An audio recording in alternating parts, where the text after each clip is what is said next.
Well, what's going on, everybody? Welcome to another live stream.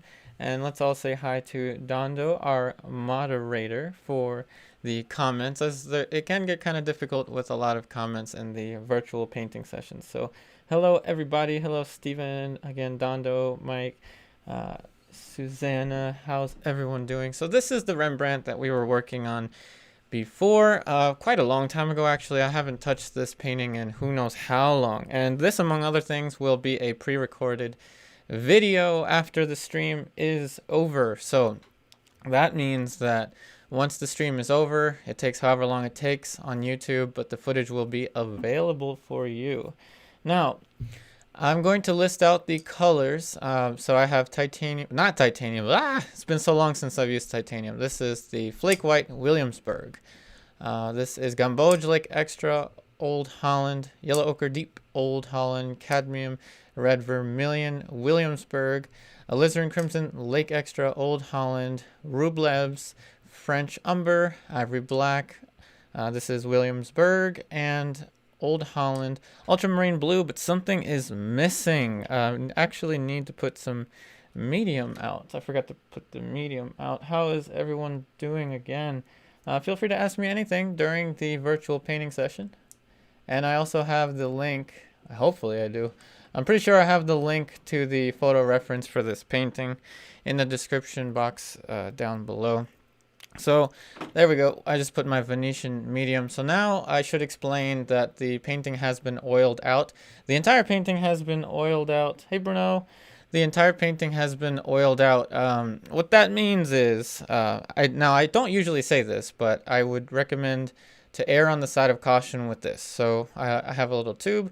What I did was put about this much of the spike lavender.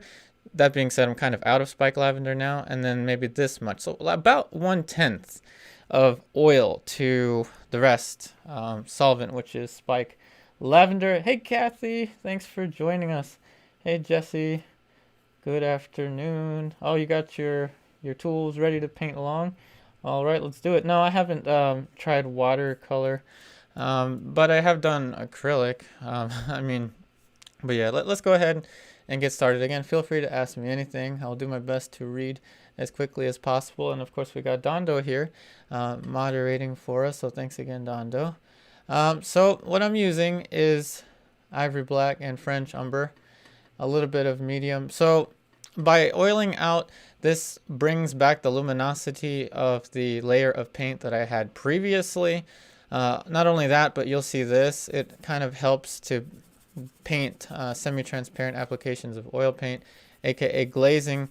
So different painters glaze differently, of course. What I do is I define glazing as a semi-transparent application of oil paint such that you can see the previous layer showing through, thus making this layer of oil paint seem like, like stained glass, because you get to see the layer underneath. Now, I should always say this. These are virtual painting sessions. I invite you to ask me anything that's on your mind. Paint along with me. Draw along with me. Whether you have your crayons, your acrylics, your watercolors, whichever. But this is not a online lesson, not an online class. If you are interested in that, I definitely have a link in my Patreon for that. I'll talk more about that later on, but let's talk about painting. So right now, what I want is to warm up. So how is everyone doing? Oh, hey, Steven, you enjoyed the Zorro painting. Awesome. To all of those wondering, the Zorro painting. So if you haven't seen my Instagram, I actually finally just posted today in a long time self-portrait that I've been working on for about 2 months with my one of my favorite pets of all time and nicest pets of all time, a ball python, an albino ball python named Zorro. So now I should talk about, oh, okay, what's up, Mike? Do I ever use Liquin? I have used Liquin in the past, and I still have Liquin lying around somewhere here in the studio, but lately I prefer to use Venetian medium. I can't really get the camera to zoom because it's set on manual focus, and I'm like a foot away from it, and I'm lazy. But this is Venetian medium from Rublev. It's my favorite medium. Thanks, Dondo. It's my favorite medium ever to use. Unfortunately, it seems like it's hard to get. From what I hear with everyone, you may have to go on their actual website. Of course, that is Natural Pigments, or you can just look up Rublev Venetian Medium.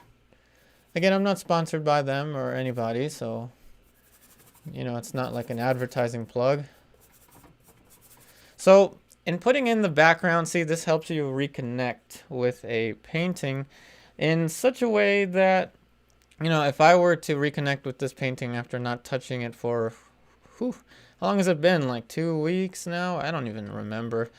I'd be lost if I would try to go and start work in the face. Of course, the face isn't complete. So the background just gives me a way to warm up. And again, feel free to ask any questions. What's up, Marshall? Use Liquin for fine detail. Yeah, you can definitely use Liquin for that. And it's a much faster dryer than what I have. The Venetian medium, of course. I'll tell you why I use Venetian medium, why I like it. Since we're talking about mediums, again, thank you so much for the awesome question. So the reason I like Venetian medium, and again, this isn't a plug for Venetian medium by Rublev or anything like that, but the reason I like Venetian medium, you know, I've tried their other mediums. I'll tell you what I've tried before. I've tried stand oil mixed with mineral spirits. I've tried Neo McGilp. I've tried just cold pressed linseed oil. I've tried did I already say Liquin? I've tried the Liquin, of course. I've tried a lot of mediums, and what I like about mediums is the ability to get the paint to dry faster and to spread the paint. That's what I enjoy about using mediums. Now, the thing I like about Rublev Venetian medium is that it thins out the paint, but it still feels heavy to the touch. It's a really weird thing to talk about, but it must be because you know, the medium itself has lead in it. It has lead, and it has, let me read it to you. It has contains lead, crystal glass powder, boiled linseed oil with small amounts of wax, turpentine, and lead. So this is not what you want to put in your morning cereal, or this is not, you know, friendly to have around children and things like that, obviously. But if you use it, you know, appropriately, like not spreading your hands all throughout it and stuff, you'll be perfectly fine. And it's a medium that I enjoy a lot, especially when it comes to glazes and such. So let's see. Let's look at the questions. What's up, Rizli? What's up, Chris? Do you ever manage to sell any of your master's studies? Yeah, I've sold, I think 1 or 2. I think 1. The Joseph Solomon. That was a while ago. I will be selling. Okay, let's see. Yes, linseed oil does dry slower. And again, this, among other things, will be a pre-recorded video for everyone on YouTube. So the comments and the questions, I think, really adds to the experience of the video, and it makes it a lot of fun. So please feel free to ask me any questions. Don't feel like you're interrupting me or anything, because painting is what I love to do. Talking about painting is something I definitely love to do. It's definitely something I've gotten in trouble for in the past. You know, people say you talk about painting too much. And what a nice place to be where I can talk about painting and you listen to me and you like what I'm saying, or, you know, you add to the conversation. That's a wonderful thing. So feel free to ask me absolutely anything about painting.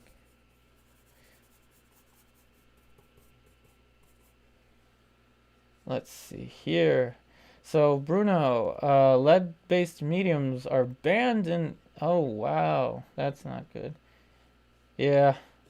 Sorry about that. But tell you what, those of you that can't get Rublev Venetian medium, because I've noticed that it's a lot. Speaking of that, I'm actually going to have to drop this. It's a little drawing discrepancy. But in any case, here's the thing. Gamblin makes a really nice medium called Neo McGilp. I'm going to type it out for everyone because you can scroll through these comments.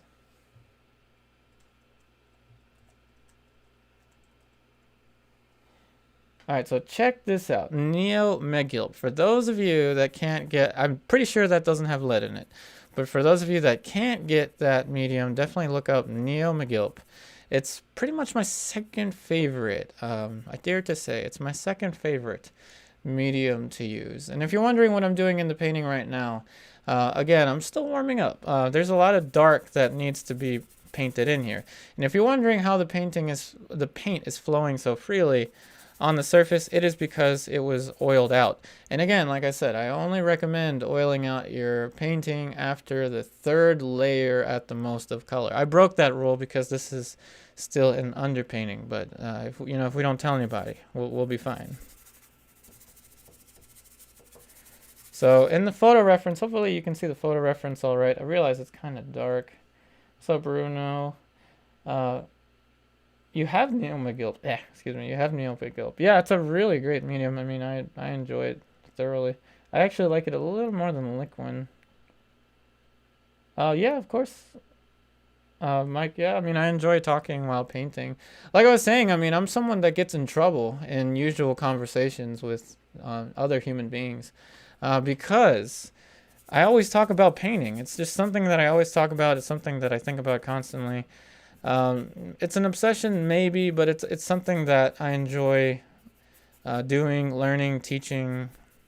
And when it comes to being able to stream in this way and talk to everyone in such a way that everyone's learning, that right there is, I mean, I can't imagine anything more fun. So once I'm done kind of warming up, so to speak, covering some dark layers back here, I will then start to mix something up for the background. But I see that I can drop a glaze for the shirt here, so I'm just gonna slightly drop a glaze over here. So I definitely like to work through transparencies when it comes to classical painting, as you're seeing, very transparent. But when it comes to alla prima, which is something that many of you have seen before, but if you haven't, it's something that I want to bring back. But with still life and landscapes. Hey, Bruno. All right, let's see if I missed anything. Oh, it looks like I did. Hey, what's up, Emmanuel? What's up from Peru? Yeah, I can say hello, Emmanuel. Can I paint realistic manga? I do know what manga is. I've been watching One Piece with my my fiance, and we're currently watching the Seven Deadly Sins. So I used to draw Goku and Vegeta all the time when I was in elementary school, and that'd be something pretty cool to try. But I'd probably post it on Instagram or something. Definitely Goku at Super Saiyan Blue. That's probably what I would want to draw. Hello, ooh, I cannot pronounce. Elsie Marie from South Africa. Glad you're doing the Rembrandt. I started a few weeks ago with a paint along. Maybe we can alternate every week. Yeah, I mean, I'm kind of just taking requests when it comes to which painting to work on. Sometimes I may really want to work on something and I'll just pick that one. But yeah, of course, yeah, welcome to the stream. Yeah, Bruno is saying that Liquid does have kind of a smell, and that's the reason why that's one of the reasons I prefer Neo McGilp over Liquid. Liquid does have a really strong smell to it. So that is one of the reasons. But the major reason is that I enjoy the consistency of Neo McGilp a little bit more than Liquid. Liquid feels a little bit kind of, don't get me wrong, I have used it in the past and will probably use it again. It feels kind of gummy a little bit, Liquid. And I've used the Liquid Original. That's the one that I'm talking about. But it's still a pretty good medium. It's just I kind of prefer... obviously my favorite is this one, the Rublev. But I prefer Neo McGilp over Liquid. Don't tell anyone. Oh yeah, TY. Yeah, you can. Yeah, I mean we love painting. We always talk about painting, and that's what we do. We are definitely painters.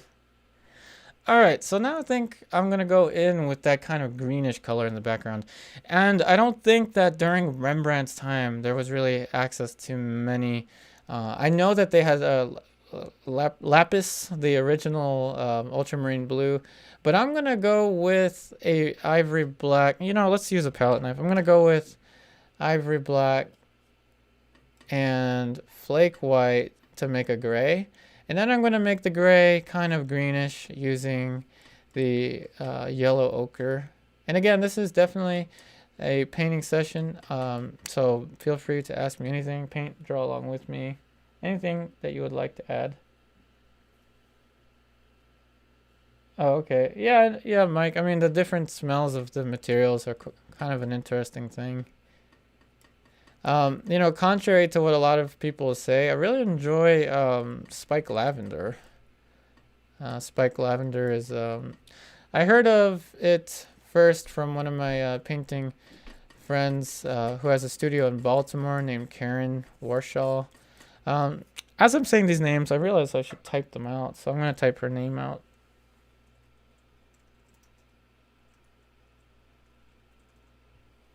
So as I mentioned the names, I'll type them out. So Karen Warshaw is one of my friends from the Baltimore area. We used to, you know, paint and have portrait models and things, figurative paintings way back before the world ended. And, you know, I've learned a lot from her. So definitely look her artwork up. Let me test this color out first before I go with my more modern colors, being the ultramarine blue.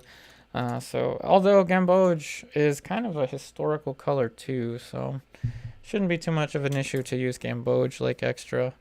I appear to have misplaced. Oh no, I didn't. I nearly misplaced a brush. So let's go ahead and get a little section of the painting.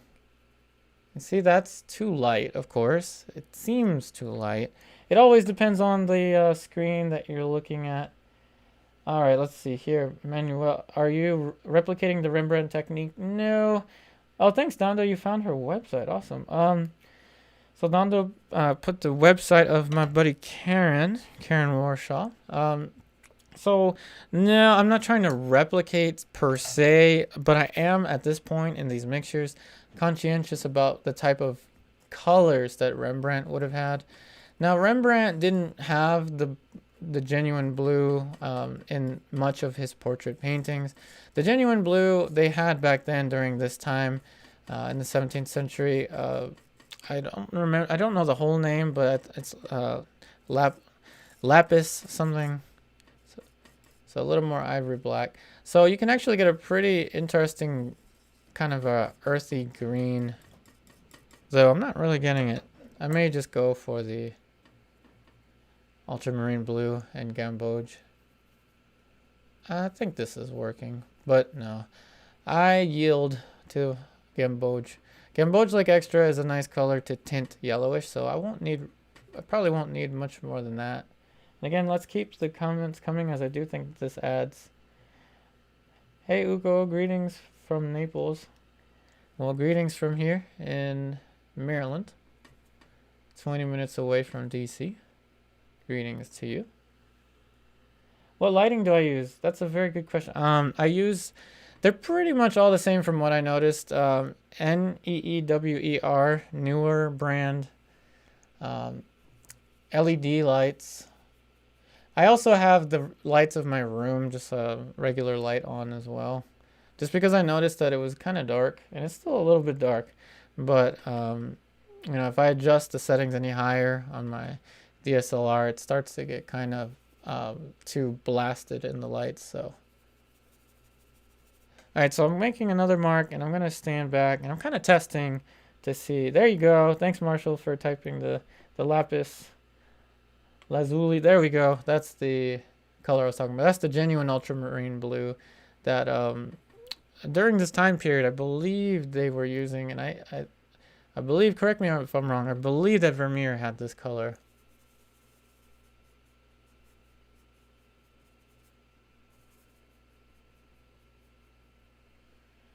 A little more ivory black. Yeah, Bruno, they were pretty pricey. Hey, Sarah Liti. Sorry about my pronunciation. Welcome to the stream. Hey, John. Welcome, everyone. And again, feel free to ask me anything on your mind, painting related.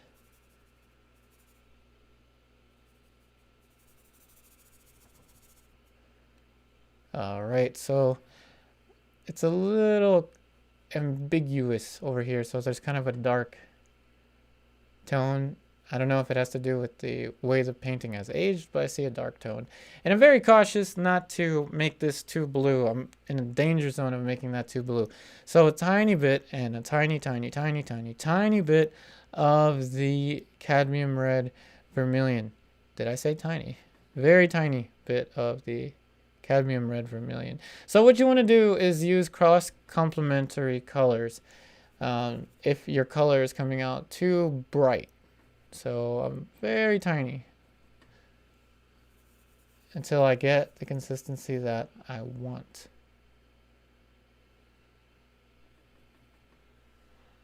Alrighty, let's keep the questions coming, Steven.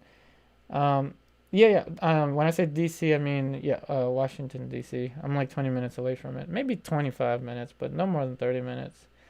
Emmanuel, are you a graduate from an art school or are you an artist?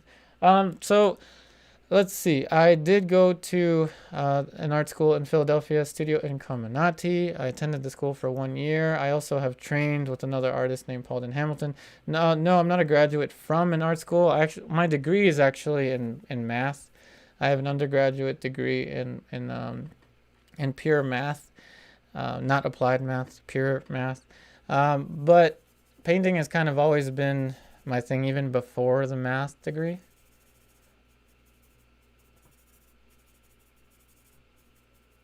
Not afraid to say I didn't graduate from an art school.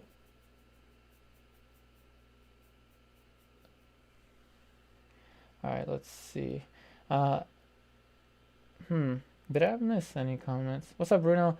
Vermeer used all those expensive colors. Rembrandt used earth color. Yeah, I do think that Rembrandt used mostly earth colors. So that's why I'm trying to bring the blueness of the background down right now. So this is kind of a good cross complementary color demonstration, I think, because when else do you use a red to bring down a green that's too green or a blue that's too blue? All right, let's see here. Elsie Marie Brio. Sorry if I mispronounce your name. What pigment in the yellow am I using? The brand isn't available there. You can use Winsor Newton. I know I always, talk about Old Holland and Williamsburg, but Winsor Newton is pretty good. I do notice that it dries a little bit more slowly, but they're pretty good. This is Gamboge Lake Extra Old Holland, to answer your question. What's up? Marshall graduated from the School of Hard Knocks. That's right. What is going on, Arcadian art? The Rembrandt's triangle. All right, let's steer the conversation towards those that know about Rembrandt's triangle. Van Hoenstraten, I know some names from this triangle that you speak of, but not too much of a expert on this. But I can tell you about when you're layering oil paint over top of dry paint. Everyone, look at the top here on the Rembrandt.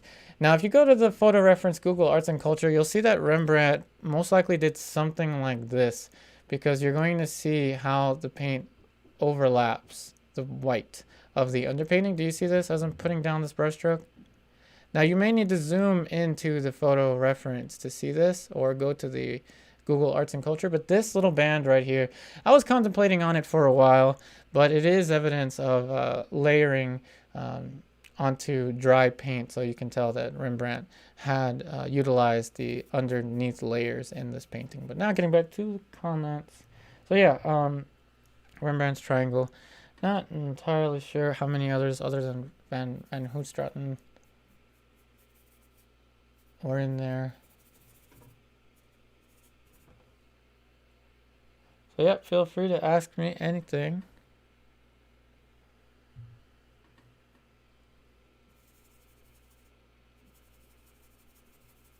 And again, those of you interested in the online classes, our third project that we have going on with the online classes is the pearl earring, girl with the pearl earring, with a pearl earring.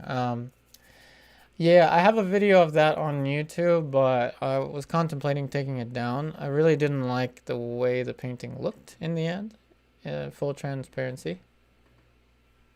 And it appears that it's a lot more bright on the top here. I know that it's a little off the camera screen, but you can definitely see Rembrandt putting in that window lighting effect. All right. What's up, Emmanuel? What is the most beautifully done portrait for me? So in my opinion, the most beautifully done portrait, I gotta say, is Rembrandt's self-portrait in the National Gallery. And here, and I'm kind of biased when it comes to that, here in the Washington, D.C. area, the self-portrait, it's like the most famous Rembrandt self-portrait of all, if you Google Rembrandt. And I also did that one in the past, but should probably redo that one.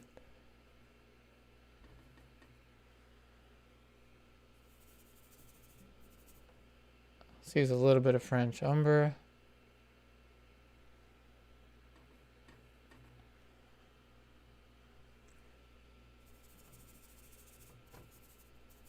So I'm really trying to get that window lighting effect.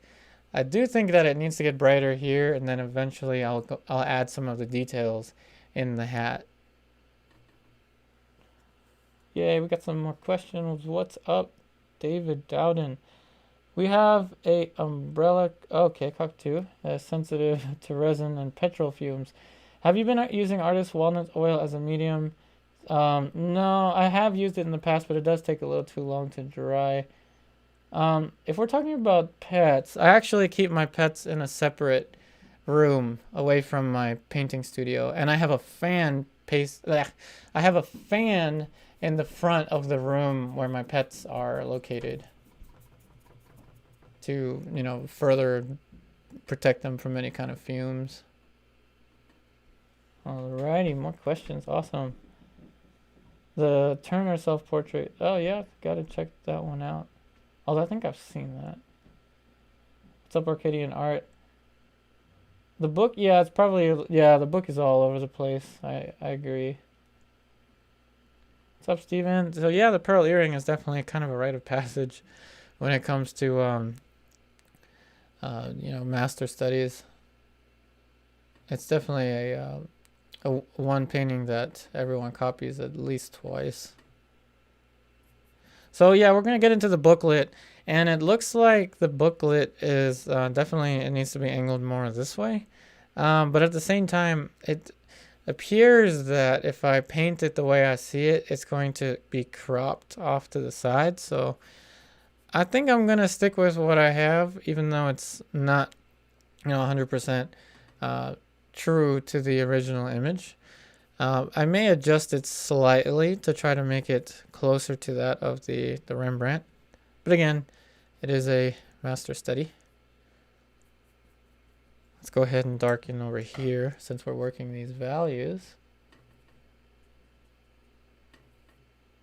And I noticed that these videos tend to not get the traffic that, you know, a blank canvas gets. So, you know, I want to do a mix of both these classical paintings for the virtual painting sessions, but also kind of mix it up with alla primas in case anyone's wondering.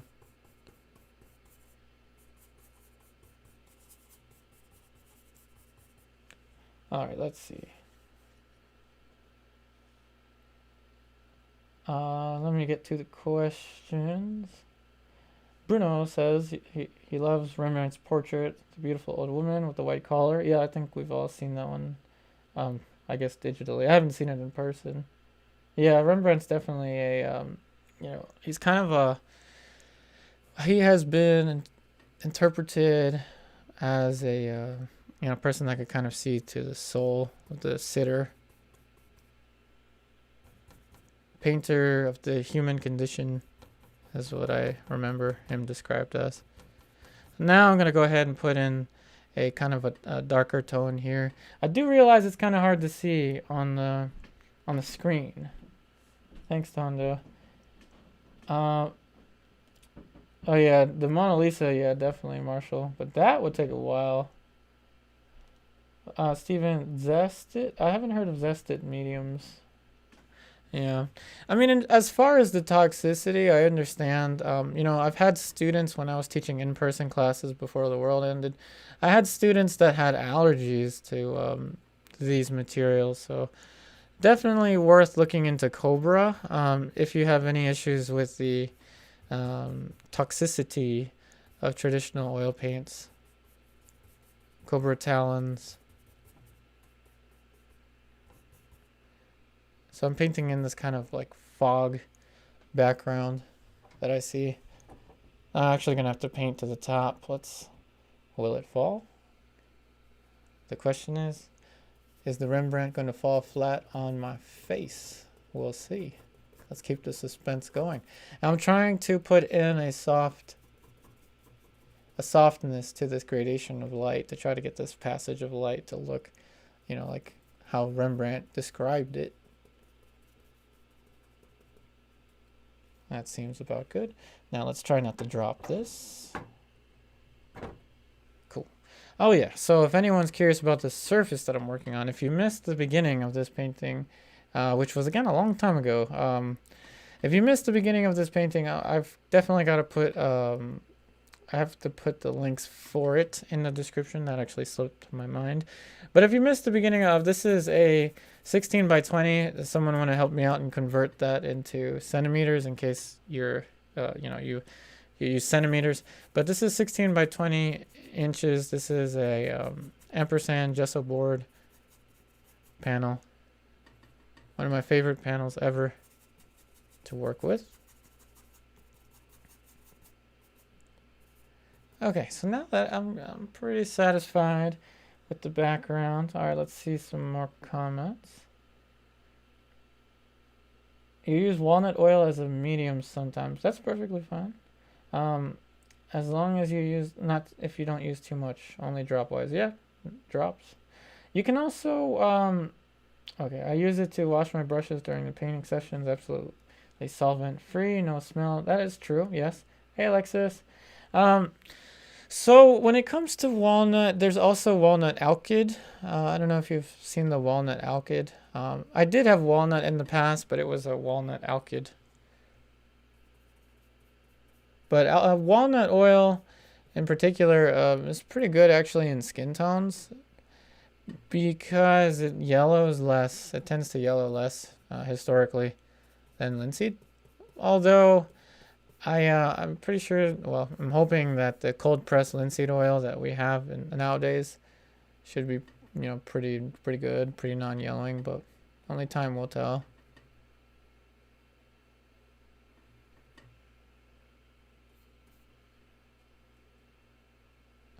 I'm gonna get to the scrolls in a second. Hey, Alexis. Quisieras tener esta pintura. Yo también, pero el original. I wish I had the original. Yeah, my Spanish is like really bad. But like I said, my family is from Peru, in case you're wondering. But I was born and raised here and I only know Spanish through my grandparents and my mom.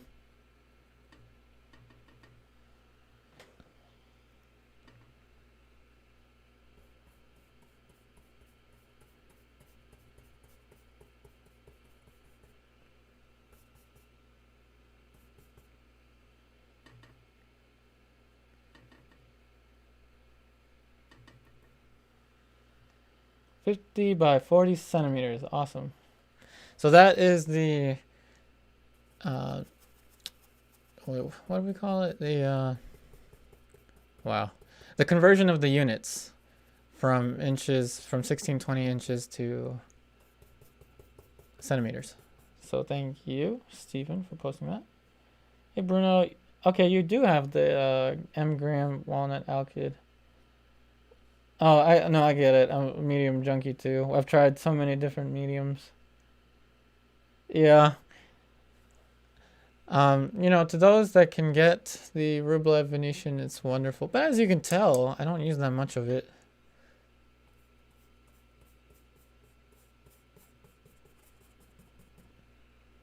This is a great conversation on mediums. All right, so drawing wise, oh dear. So I realized that the hand again is not that it can't be seen that well. So I'm gonna mix up a flesh tone, describe the flesh tone, use it to put in the element of hands in the painting, but I probably, I won't spend too much time on the hands as I seem to be avoiding the scrolls. I'll get there eventually. So again, I apologize that the camera isn't really on the hands per se. You can see it in the corner of the screen, but how about I take this time now to describe a flesh tone mixture for those of you that are new to flesh tones. What would I start out with? What do I typically start out with? Typically I start out with some kind of pink or some kind of yellow. So let me start out with some kind of pink. Flake white, cadmium red, vermilion. So it's pink towards the orange. And that's why I really enjoy cadmium red, vermilion versus, cadmium red light or cadmium red medium. And Williamsburg is just an awesome brand. I mean, I can feel the weight to this paint mixture. So now that I have a pinkish towards the orange, flesh tone wise, I'm mixing up this thumb. You can see the thumb a little bit in the photo reference, maybe. I do see that it's kind of dark. Yeah, my bad. I see that it's kind of dark. So many new things that I noticed now that I can do this live. So next time I work on this, I will adjust the picture from Google Arts and Culture. So I added a little bit of the yellow ochre as we are describing a simple flesh tone mixture. As it goes down and down and down, it's still too bright. What will I use? Let's use French umber, or you can use alternatively raw umber. And there we go. This is somewhat of a flesh tone. Alrighty, let's see if I missed anything. Okay, I did miss something. Hello, Ilse Marie Brielle. Again, my pronunciation, I apologize. Am I applying paint? Am I applying the paint as a scumble glaze now or opaque? This is more like you described it, like a scumble glaze, meaning it's a glaze, but it's not. How did I describe? See, the transparency of oil paints, the semi-transparent application of oil paints is what I define to be glazing. So in that definition, you can see a little bit of the layer underneath, but thinning out the paint a little bit with the medium and a little bit of my distilled turpentine helps to spread the paint exactly in the way that you described. I'm not using any impasto mediums. Terrace, hello. Welcome to the live stream. Sterility, reproducing I cannot pronounce, but I should look up. Cristofano Alori. And again, to those of you watching this in the future, after this has been posted, again, I really am thankful for, everyone here watching the live stream and everyone commenting, because I do think that it adds a lot to the experience.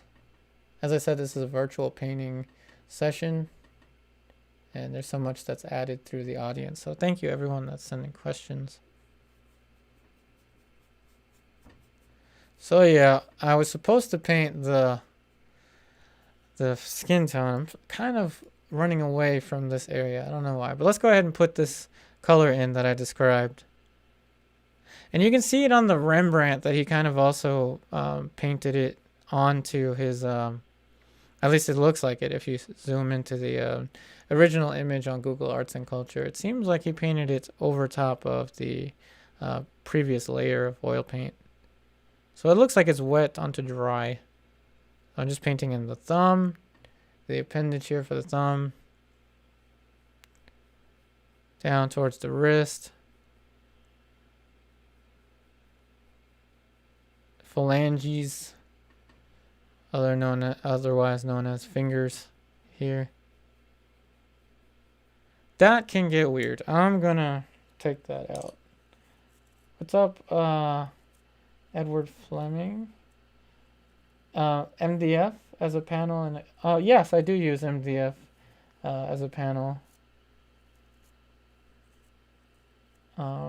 Any information on MDF? Unfortunately, I don't quite know. I know that there's the MDF that they have in the hardware stores. That's a microfiber panel, microfiber board. Unfortunately, other than that, I don't really know if somebody knows more about it. What's up, Bruno? Okay, so sometimes you use impasto medium. Yeah, there's also a Winsor Newton impasto medium. Oh, you make it yourself. Wow. That's awesome. What's up, TY? No, it's alright. No, there's nothing weird here. Ooh, no, I don't quite know. If someone can answer TY's question, I don't really know. Alright, Mike, in my opinion, what is it best to become proficient in pencil drawing before trying paint? Yes and no. I mean, really, if you focus a lot on drawing, it's going to make your painting better, of course, in terms of creating a realistic image. But, it is possible, and I've noticed this before, that some folks will have that mindset, but they don't venture out into painting, because painting, there's a lot more to painting than meets the eye. I mean, there's paint handling, which is a whole nother thing. There's paint handling. There is archivalness, or if that's even the right word. How archival can we make a painting? There's all kinds of things involved. So I encourage you do experiment with oil paint while you're learning drawing, and always continue to learn drawing. That's what I do. I still draw. Have drawings that I work on for a while too. So it's a good thing to practice both.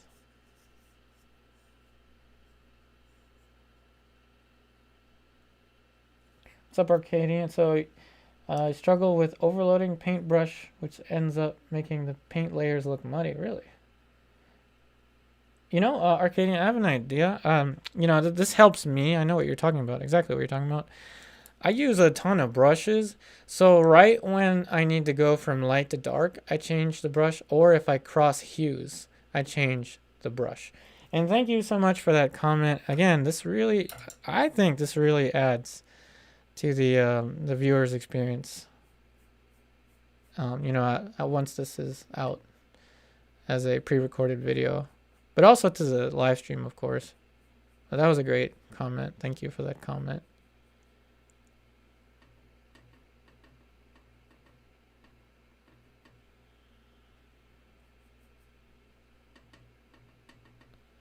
So now I'm putting in, this color is very similar to the skin tone, the scrolls, but it's just a little bit more blue.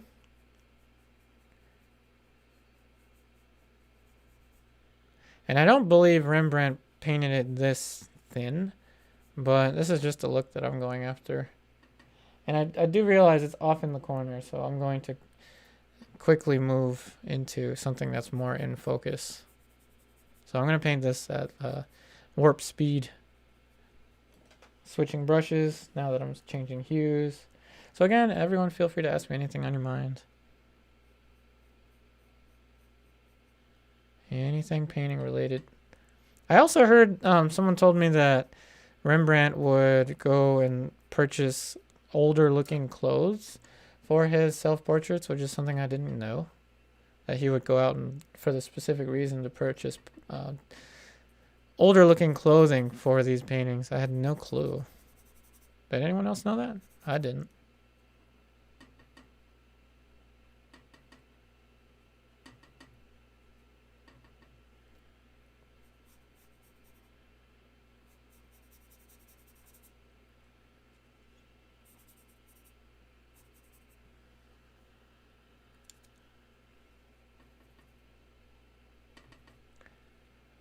I'm going to use some French Umber. Ooh, that goes nicely. For the shadow here on the book. I believe that, hey Pedro. I believe that I started this actually with titanium white. I noticed it right away when I was painting on here. See, I can notice the difference between a previous layer done with titanium versus a previous layer done with flake white. I noticed it right away. It's just not as adherent to the paint. Not necessarily a bad thing, it's just I noticed it right away.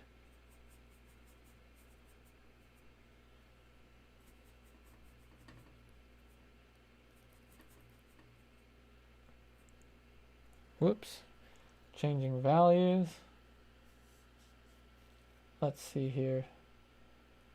There's a large, what's up, Chris? There's a large dark accent across his coat, suggesting where his sleeve is. Will you paint it? Let me see.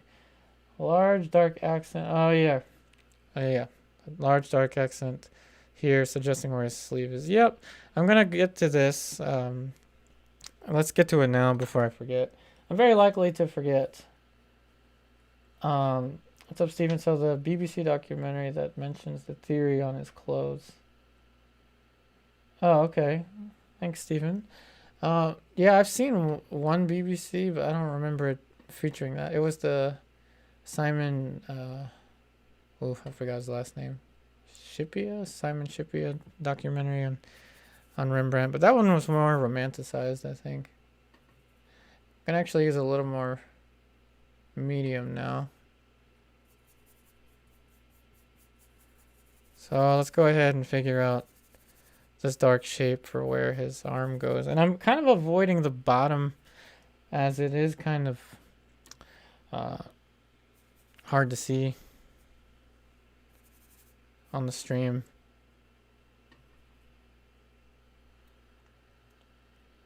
Hey Mike, have I ever tried digital painting? Not a full painting digitally. I do use drawing apps to sketch out compositions for larger paintings. And I also use a drawing app for my virtual classroom for my online students. I use the virtual drawing app to draw directly onto their images using the app. And then, of course, I send them the images that I draw from the app. All right, so hopefully now we have the accent for where his sleeve goes. Again, this outfit appears kind of big on him, but you know, it would kind of make sense with the story that he would go and get older clothing to look a certain way. That kind of makes sense. So now I think I'm ready to go into the skin tones, into the face. Hey, beautiful art. There you go, Simon Schama. Thanks, Bruno. Yeah, Simon Schama. If anyone hasn't heard of Simon Schama's documentaries on YouTube, they're really well done. I don't know about every detail historically that he says, but they're just really nice films.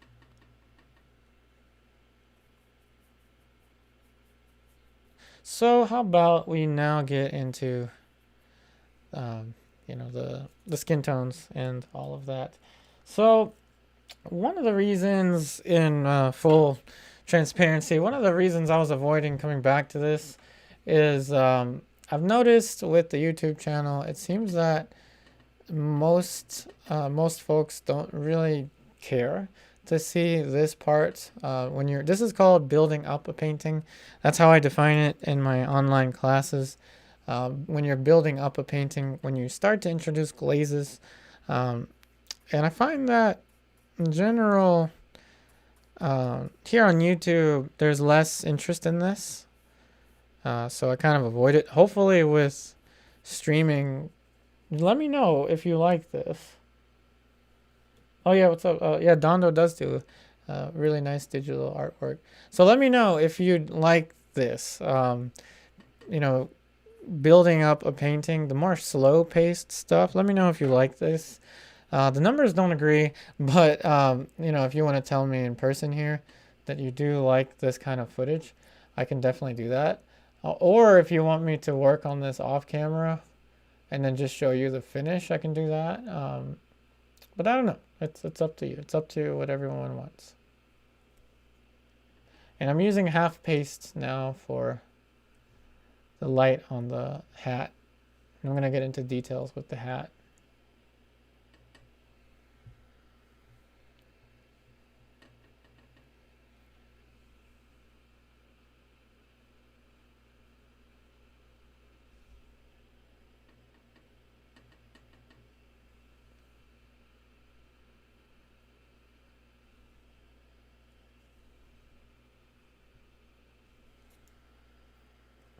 All right, Steven, this part is the most exciting building up. All right, thank you so much. Thanks, Steven. I was kind of worried about it. You know, in full transparency, I try to be as open and transparent as possible. Probably not the best thing to do as a YouTuber, but I try to be as transparent as possible. And I do know that there's a lot more interest in a blank canvas than one of my more, I guess, developed paintings. Or master studies.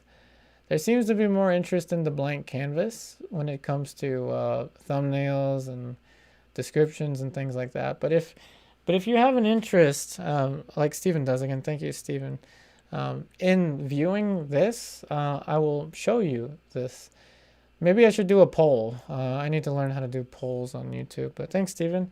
I really do appreciate your feedback with this because, again, in full transparency, I try to put content out that's true to me. I'm not going to pretend I'm someone I'm not and, try to do something that I don't do. So I want to show you the most original painting sessions, that is, as possible.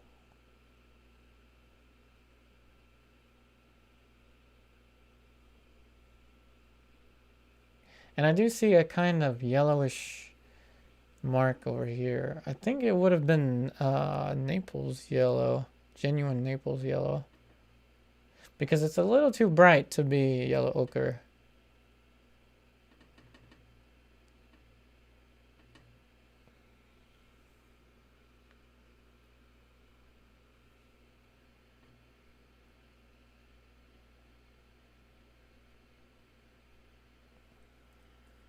Alrighty, let's see. All right, we got some more comments. Awesome. Ooh, we got a lot of comments. All right. So Susan, show the process as you go along. Please, very interested in glazing process. Alrighty. I mean, if you are interested, we'll do it. If you're interested. Sarolati, I use house matte emulsion to prime. Really? I didn't know. I didn't know that was a possibility. Alrighty. Al-Karim, sorry if I mispronounced your name. You think the skin tone is a little bit brighter or saturated than the photo? It could be. I kind of messed up with that picture. Let me tell you what. Let me show you my iPad. Hopefully you can see the iPad. So you see how bright it looks in the iPad? Now if I compare it to the photo reference, see how it's right next to the photo reference. Yeah, so I think that the photo reference should have been brighter, but yes, I apologize for that. Now let me put this away. All right, so let's see here. All right, Arcadian art. Shadow used to be, okay, I can't read this. All right, so we're talking about shadows. The shadow is so effective. And yeah, I believe Arcadian art that the shadows that they used were, very effective. Let's see here.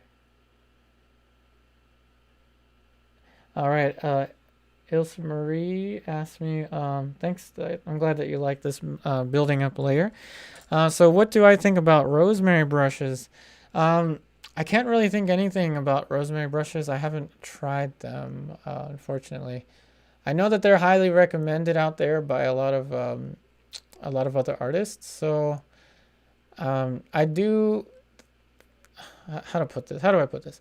I do like quality brushes, but I'm currently not using the highest quality brushes in full transparency. So trying rosemary brushes from not the highest quality brushes. Again, these are from Michaels with that 40% off discount. Yeah, going from this to rosemary, I would most likely, I'd say 80% or 90%, I would most likely really enjoy them. But they're a little too costly for me at the moment. So, all right, more questions. Hello, Wimpus Escobar. What's up, Bruno? Yeah, that's the problem with photo references of old masters' paintings. They are not very accurate. Yep, Bruno, definitely. I try to do the best that I can with that, with the photo reference. But again, I do have it posted in the description. So if you want to see a better image right now, definitely go to the description and maybe have another tab open. And we'll have the, and that'll, of course, make it look a little better. All right, so now after half pasting a little bit, and again, half pasting, for those of you that haven't heard of the term, it's like glazing, but you're working lighter. At least that's how I define it. I'm gonna push this edge sharper. Now is the time to start to add sharper edges.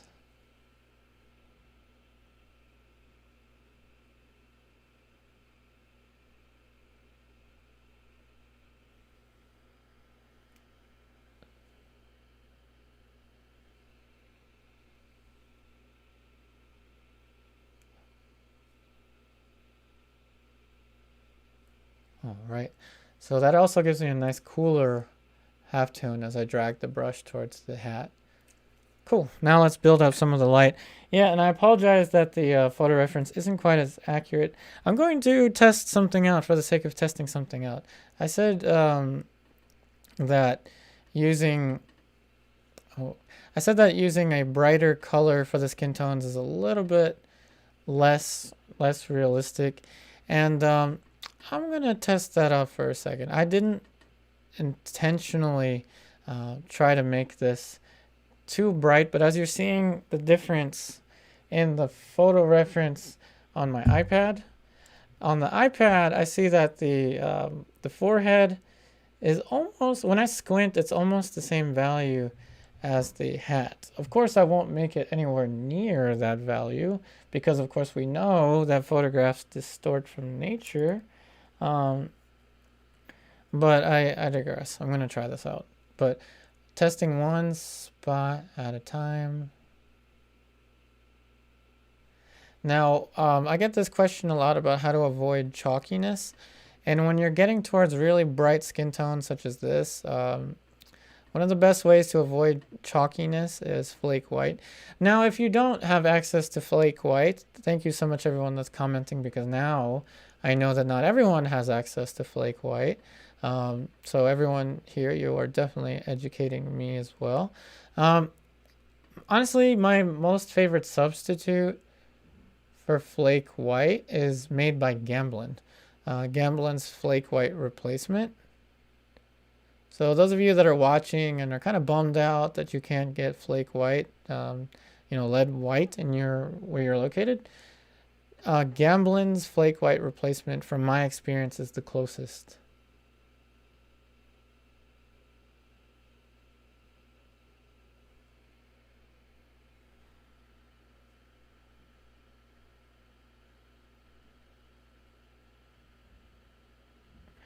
What's up, Arcadian Art?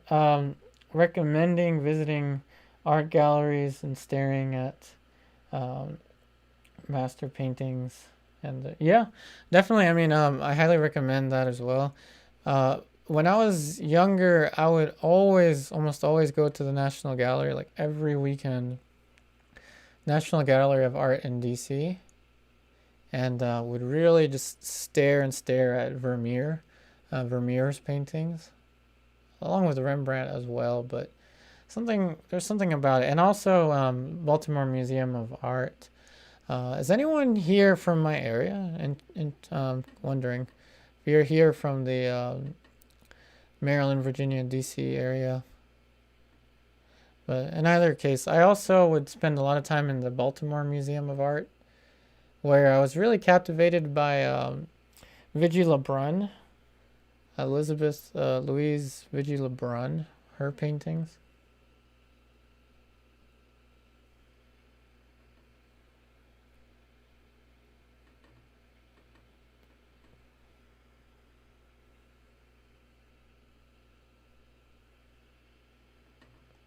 So now I have to be very careful as I start to work towards the skin tone for the cheeks. Now I realize there's a lot more, I guess we can call it details that I need to put here. But yeah, I'm almost too light. So this is almost going to become chalky if I'm not careful. Alrighty, awesome. We got another question coming in. Could zinc white be an alternative to lead white? Volker, welcome to the stream. Unfortunately, I heard that zinc white, now this is just what I've heard, that zinc white has some problems with cracking over time. So I have used zinc white and I liked it, but everyone tells me, of course, please comment, those of you that have experience with zinc white. I've used it. I mean, I think it's fine. Just it has a tendency to crack from what people say. All right, Steven, use a Gregorian underpainting white, a good substitute. Okay, Gregorian underpainting white. There we go, a good substitute. What's up, Marshall from Missouri? Would really like to travel some more in the future. Once all of this kind of clears up.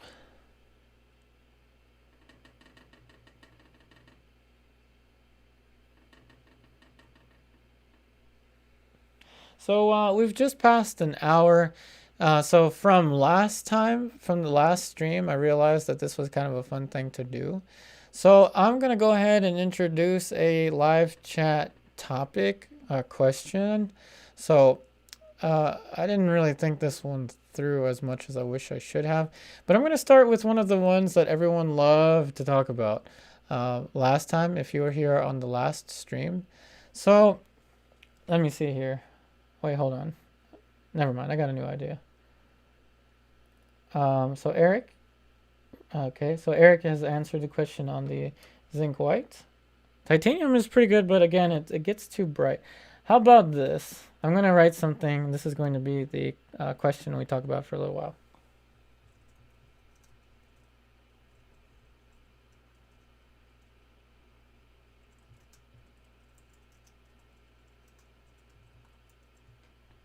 Alrighty, so this is my live chat question to everyone. Oh, thanks, Stephen, for writing that out as well. Sorry, I capitalized the 2 letters there. What is your favorite oil paint tube? Anyone? I'll write my answer. And please write the brand and then the color. Or the color and then the brand.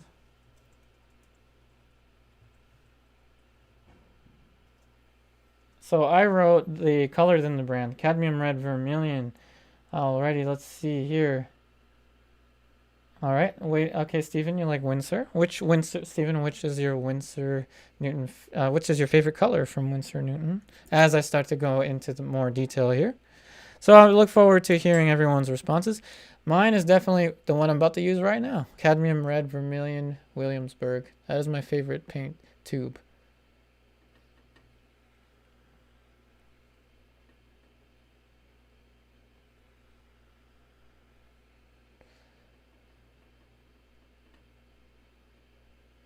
All right, so now I'm definitely going to need my my maul stick here.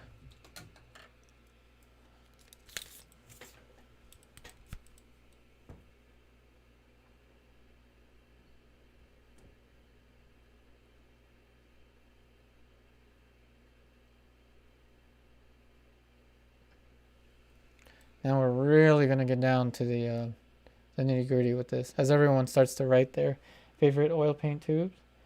Ali, hey, what's up? You like Old Holland? Definitely. Ali, which Old Holland color is your favorite? Marshall, you have Flake white. You don't like it much. It's difficult to thin out. Okay, but Marshall, which is your, unless you've written it down. I don't see that you have. Marshall, which is your favorite oil paint tube? What's up, Evelyn476? You got Cad Red Vermilion by Williamsburg. Awesome! Shout out to Cadmium Red Vermilion Williamsburg. Paint tube ASMR. It's a very heavy paint tube.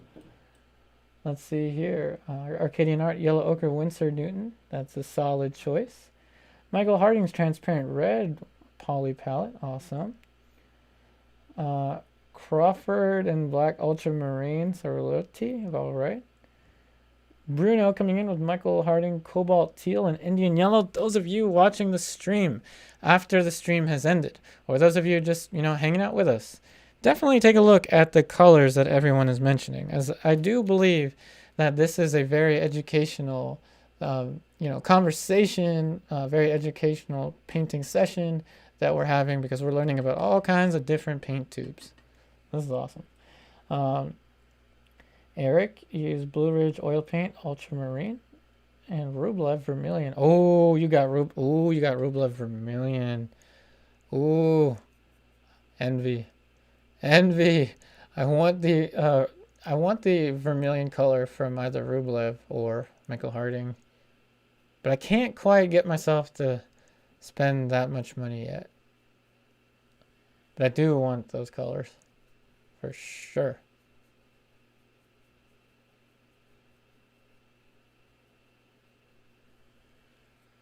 Let's see what's going on. Cool Cola, what's up? Pyrol Red, Pyrol Rubin by Geneva, awesome. See, all of these brands I've never heard of. Steven, Gregorian Burnt Umber, because without it I wouldn't be able to start a painting. Awesome, there you go, that's true.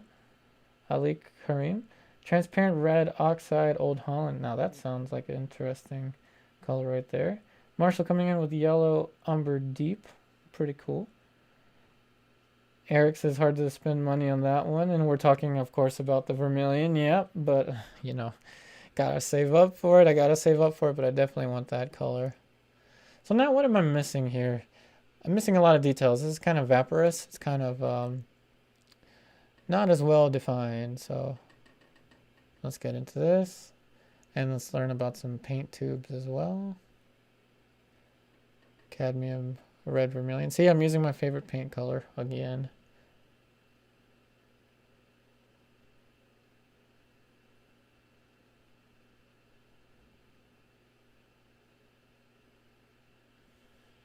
And of course, you're going to need a scrub brush when you're doing this. Williamsburg Escobar, yellow cadmium of... So cadmium yellow of Van Gogh. Yep, that's pretty cool. No way, Bruno, you have lead tin yellow and genuine Naples yellow from Michael Harding's. Oh my goodness, Michael Harding. That is awesome. Awesome, Bruno. Genuine Naples yellow. Bruno, have you tried... Well, let's let everyone comment their favorite paint tubes. I definitely want to hear more about the lead tin yellow. I'm very curious about that color. As we know, that's another Vermeer color.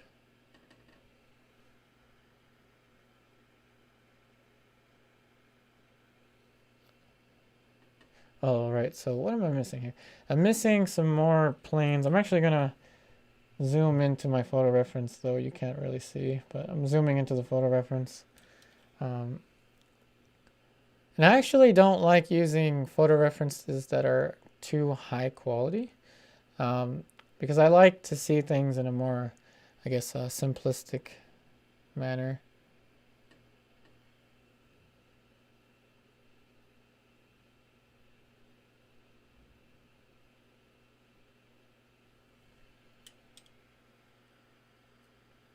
Yeah, Bruno. Yeah, I heard that lead tin yellow is what Vermeer used. Definitely, you can see it with a lot of the Vermeers.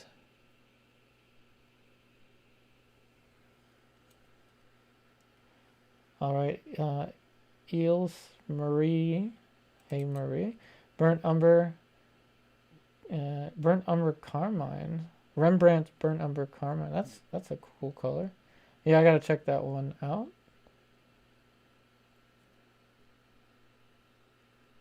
So Suroliti, again, sorry for my mispronunciation there. You also got the Van Gogh set. Cool, cool. I don't know if I've tried the Van Gogh colors. Well, this is great information on paint tubes.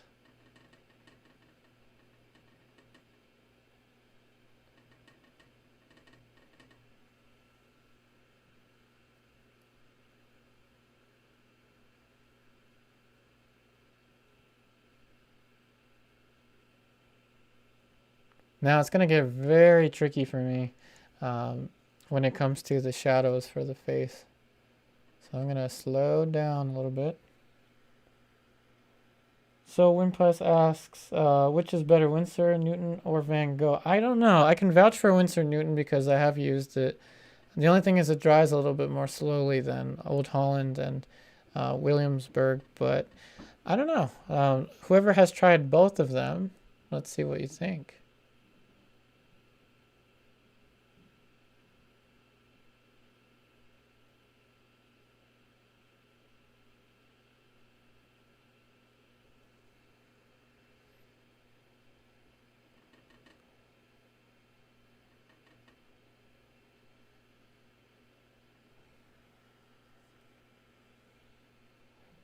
And we are at 66 likes, so thank you everyone who has liked.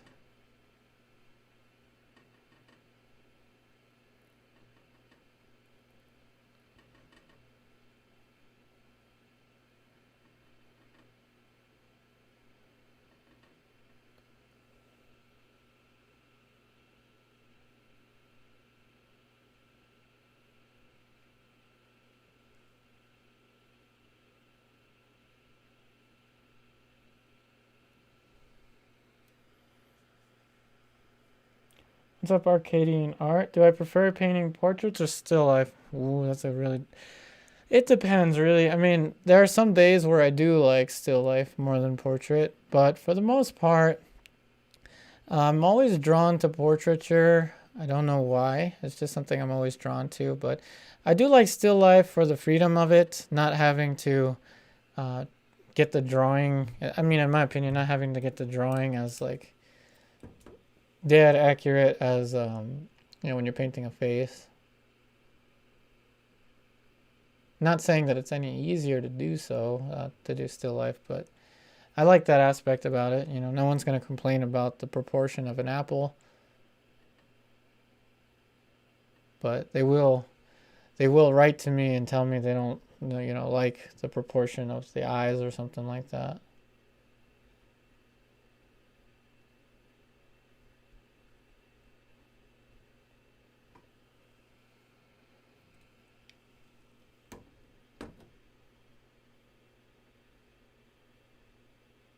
Now I'm very cautiously spreading some of this color into the sclera, but cautiously, I'm erring on caution. I just want this to be a very soft transition.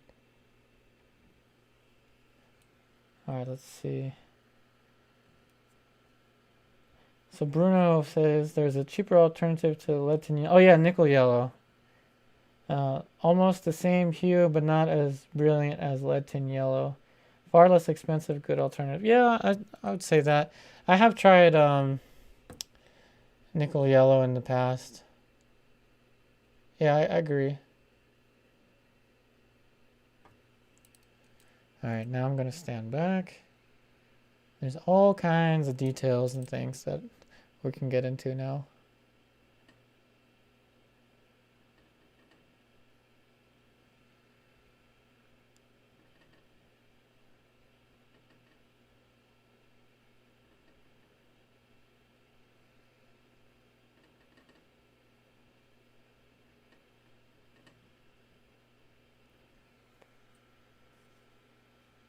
Well, thanks, Dondo.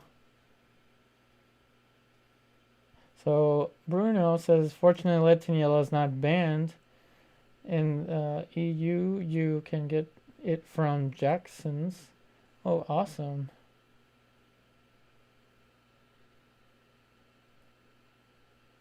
Arcadian Art asks, do I do one-on-one lessons? I do something very close to that, which are my live stream tier online classes. Let me clarify that.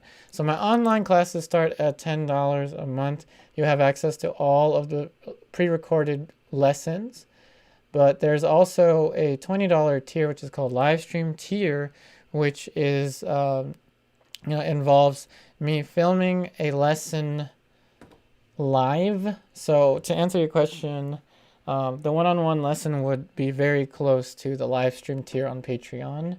That is because there are very few that watch the lessons live. I hope that the numbers grow, but it's not anywhere near the numbers that we have on YouTube. So essentially, the live stream tier is an addition to the online class. So it's $20 a month, and I stream 3 days a week, and you get to watch the lesson. I send you templates. You can message me at any time. And of course, you have all the perks in the online class, which includes sending me images every week by Saturday night, 11:59 p.m. for the virtual classroom. But again, at the $20 a month live stream tier, you get to basically have the closest thing to one-on-one.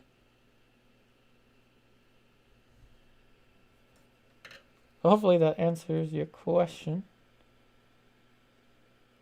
Oh yes, and the virtual classroom is also very, it's like being in a physical classroom. It's really nice what we can do with technology. Now I gotta push the darks for the eyebrows. So let's see, did I miss any questions? Cool Koala, there we go. Awesome username. I'm glad that you find this to be a very wholesome experience to be a part of. Yep, I do hope that everyone's doing well wherever you are during these times. I hope that these virtual painting sessions can provide something positive to your life. And of course, if you like these painting sessions and you want to take your learning with me further, definitely check out patreon.com/upariartist, or simply just check out the link that has my online classes.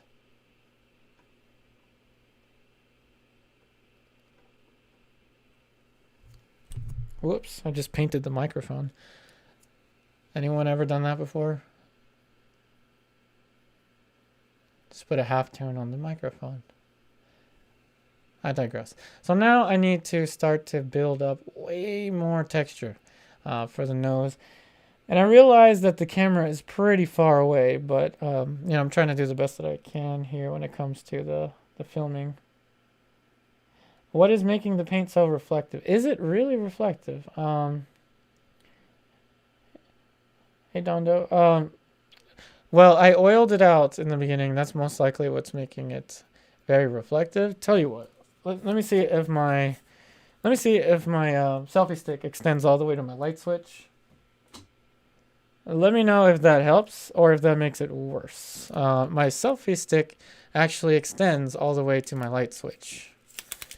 So that's cool. Hopefully that cuts some of the glare out.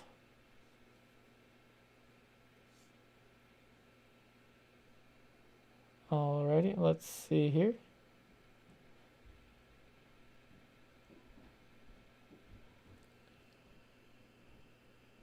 Let's see. Oh, I missed a comment. So Marshall prefers fantasy art rather than still life. Currently working on a dragon painting inside a mountain cave. That sounds awesome.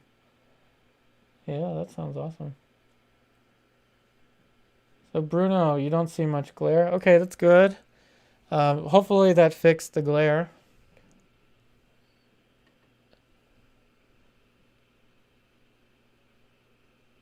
Okay, so now I'm going to drop a glaze, a more pinkish glaze for the nose, and then I'm going to add some kind of a more impasto highlights for the nose. So vermilion, cadmium red vermilion,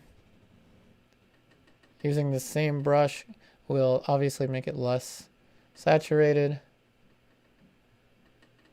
But what I want is a little more red, but not bright red. Now some Venetian medium. And let's drop a glaze. So I put in a little dot there. And now I'm going to get a scrubby scrub brush. Alright, so Eric, my virtual classroom. Yeah, no problem, Eric. My virtual classroom is a unlisted YouTube video. So what it means is that it's not a public YouTube video. So it is on Patreon, but you have to be on Patreon to get access to the link. So it's a members only link.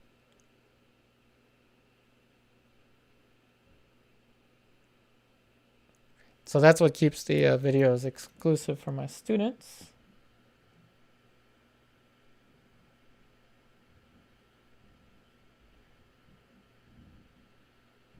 Oh yeah, yeah, Dondo, I painted my microphone. Marshall, yeah, this is a selfie stick, is what this is. And I just ripped the top of the selfie stick off and put a little shirt fabric that I tore and then some tape, and that's it. That's how you have a telescopic mall stick.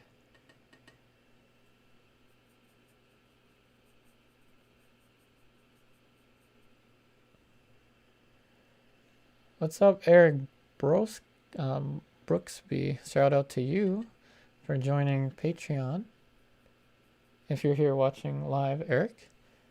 So I do offer, or sorry, I do have new patron shoutouts that I do, that I was doing for my pre-recorded videos that I do want to do again, but due to my not knowing how to use my live streaming software as professionally as I should, the new patron shoutouts will be once I can figure out how to get this program to put in a separate video live. I don't know how to do that yet, but all of you that are new to Patreon, again, welcome to my Patreon. Let's see here, Susan P. Faust. Do you ever use liquid for glazing? Do you find it cracks? All right, so everyone listening here, I have seen one painting in my entire life crack. Everyone listening? I've seen one painting in my entire life that was painted during my lifetime. I'm 29 years old, crack. And that was actually a portrait. I'm not going to say any names, but it was a portrait painted of me. I posed at one of the schools that I was at. And the person gave me the painting after they had painted it. Of course, I was really happy. Come to find out, that painting is cracking in the corner. And I know what she used. She or he, whoops. I know what she or he used. Stand oil. And a lot. There was a big thing of stand oil in the corner. And I think it was a mistake because I know that, the person I'm talking about is awesome at painting. But for some reason, the only painting I've ever seen crack was painted using stand oil as a medium. And I think she went too heavy on the stand oil. But I don't think that any of my previous paintings that I've used liquid with or any of these materials have cracked at all.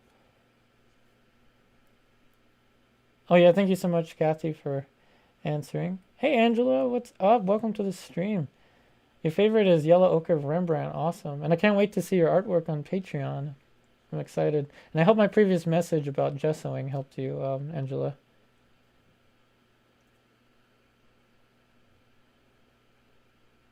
All right. Angela, so you think it's too expensive to find the Rembrandt oil paint? Really? Well, of course, it all depends on the locality, on where everyone is. All right, Arcadian art. Oh, when you see, you see a oh, yeah. It does reflect a little bit just because it's a smooth surface, yes.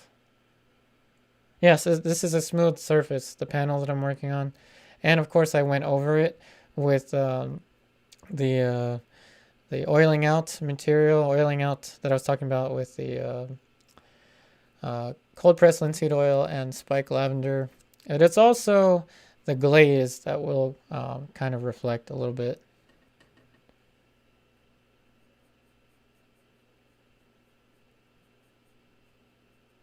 Another thing that you have on Patreon that I probably should mention more often is the messenger. And every patron has access to this messenger. The messenger on Patreon. I am on that messenger like a hawk. I always say this. And just before the stream, I was just flying through my messages trying to make sure I didn't miss a single message. I did manage to miss a couple messages, again, full transparency, but I do my best to get back to everyone with the messenger. It's just, another thing that you have on Patreon is that messenger. So let's go ahead and build some more specificity. into here.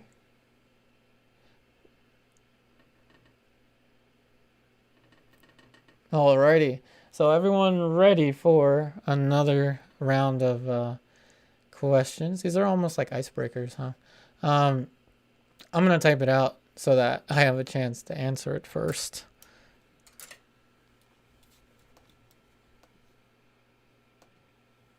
Never mind, my computer froze. So hopefully you can still hear me as I'm speaking. So my question to you is, how many years have you been painting? I have been painting for 11 years. Started in 2009. So my question is, how many years have you been painting?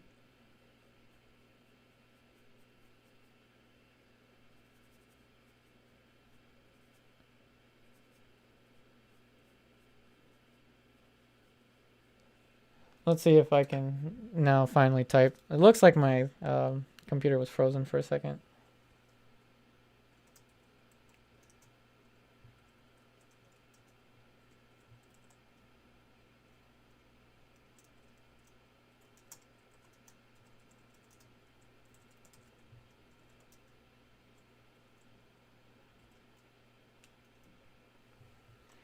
All right, so I just sent out a question. How many years have you been painting? And full transparency, I've been painting 11 years.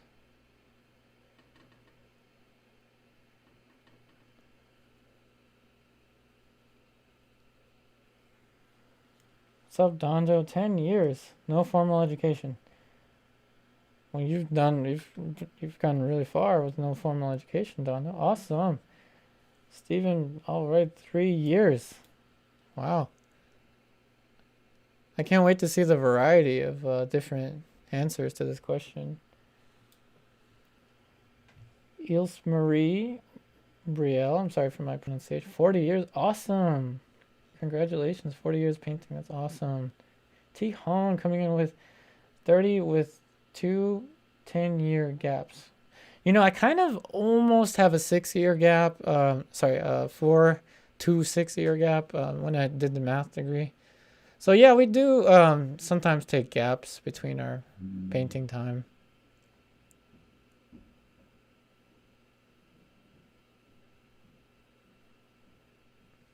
There we go. This edge, I really had to push this edge sharper. All right, we got some more answers. Awesome. Bruno, about 12 years, but just as a hobby, no formal training at all.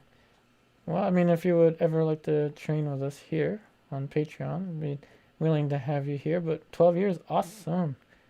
Arcadian art, 1 year, awesome. Welcome to oil painting. Been drawing for 20 years. Oh, okay, awesome, awesome. Marshall coming in with 45 years, awesome. Volker coming in with 30 years, amazing, amazing dedication. Speaking of dedication, hey, Susan P. Foss coming in with 50 years with a 3 decades gap. Wow, awesome, thank you for painting. Everyone is adding so much to this conversation, and I'm very thankful for that. So everyone watching after this video is recorded, you know, you can comment as well in the comment section of this video. Let's keep the conversations informative, educational, interesting.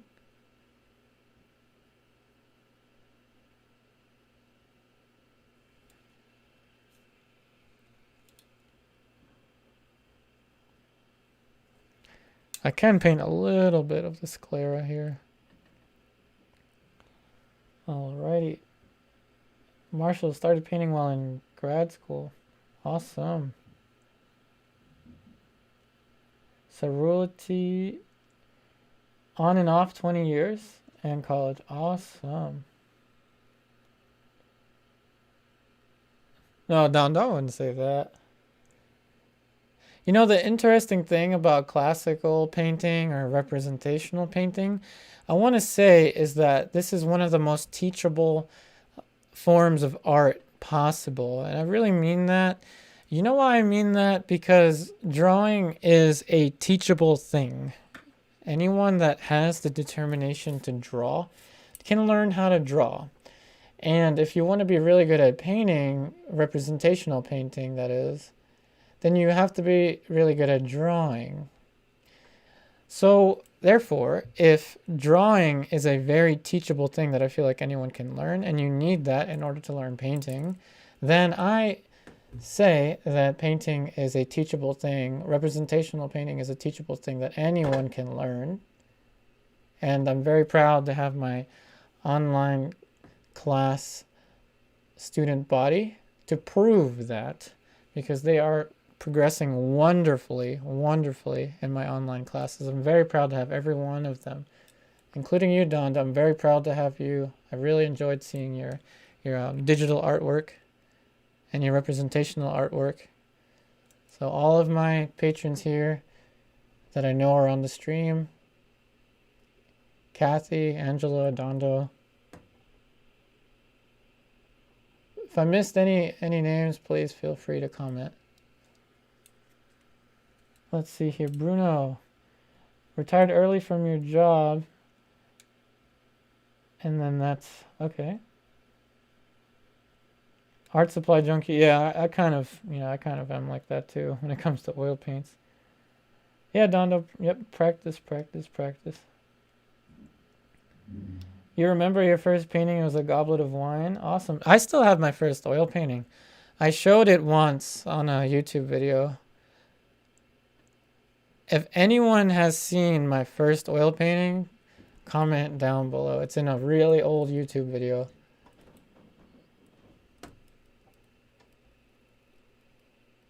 First oil painting, I was in high school. Still have it, and it hasn't cracked.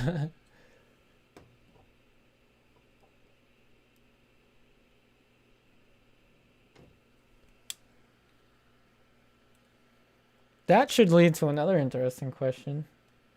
So David Dowden, 30 years on and off. Awesome. Started with watercolors, graphite, vine charcoal, and branched out to oils. Awesome. Welcome to oils. Of course, I don't know when you started painting with oils, but yeah, especially vine charcoal. That's an awesome transition into oil painting.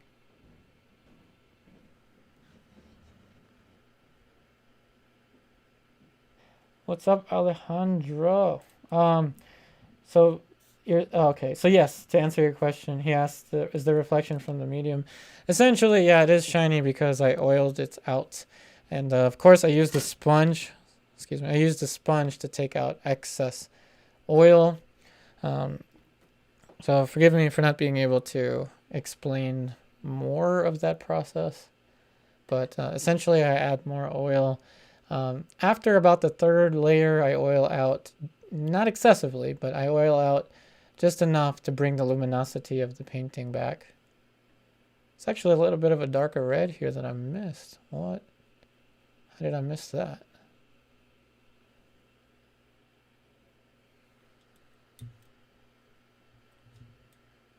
What's up, power, courage, and wisdom? Oh, I'm sorry. The family emergency. Well, I hope all is well, and thank you for tuning into the stream. Bruno coming in with first painting was a Bob Ross painting. Hey, you know what? That's a very good question. All right, let's steer this conversation. So how about we learn about what paintings influence others? I think that's a good way to steer the conversation and to make it informative for everyone that's going to watch this in the future once it's uploaded as a pre-recorded video. So let's see. What is the first painting that inspired you to learn representational painting? And I can answer that one for myself here.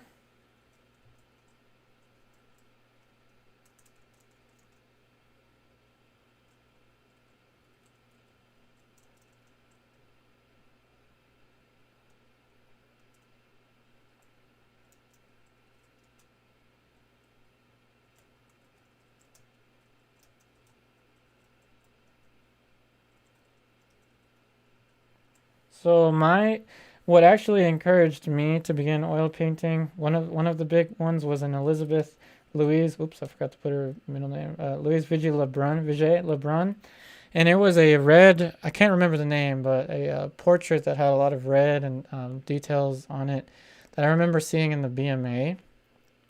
That's one of the first paintings that I've really looked at and said to myself, I really want to learn this.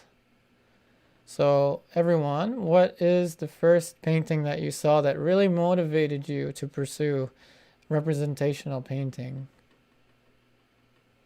And go. Oh, Susan, yeah. What mediums do I use the oil at? Of course. I used, as a solvent, I used spike lavender oil. As a medium, I used cold pressed linseed oil. Chelsea Classical Studios, and Rublev spike lavender oil as a solvent. I used about, I'd say 10% at the most of the linseed oil.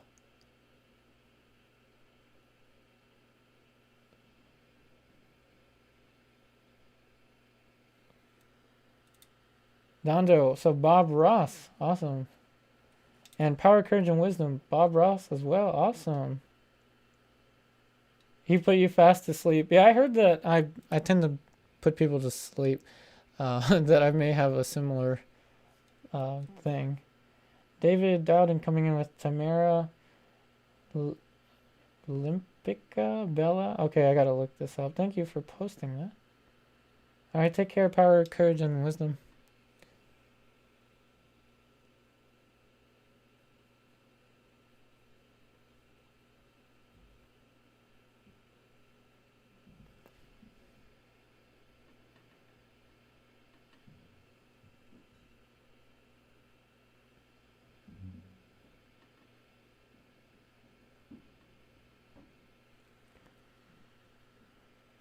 Alrighty, let's see here.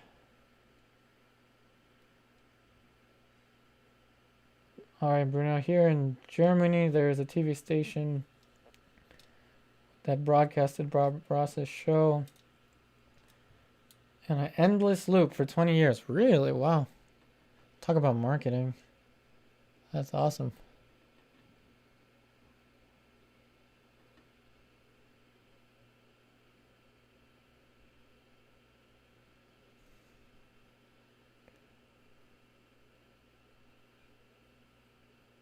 Now I'm just pushing the dark around the darker accents of the face. Now I'm gonna have to put more. Yeah, I'm gonna have to put more. I guess I should say form overlaps on the face.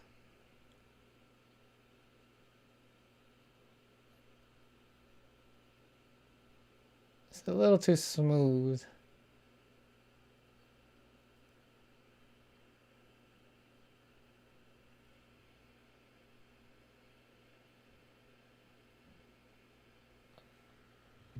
Alrighty, Arcadian art coming in with Van Gogh, old man with a beard. Awesome. And Susan coming in with the first painting for me, Thomas Eakins, the concert singer. Okay, I know Eakins' work is pretty awesome. I don't know if I can recall the concert singer, but I'll definitely check that one out. At age 12. Oh wow. Andrew Wyeth, age 13. And Velasquez, age 16. Awesome.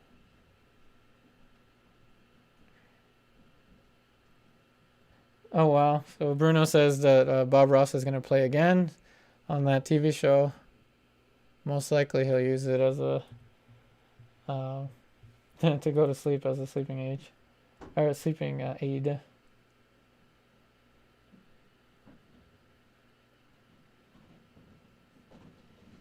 Wow, a lot of Bob Ross influence.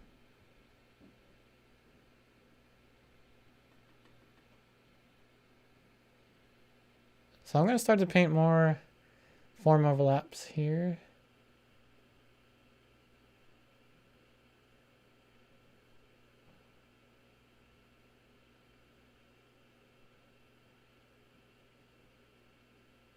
Trying not to overly soften though. That's my tendency here.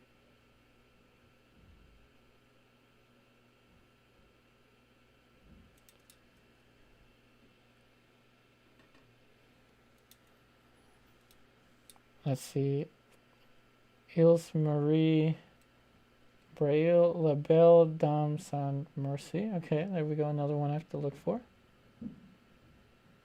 Yeah, Donald. Yeah, Bob Ross would probably be really happy to know he would that he inspired so many people.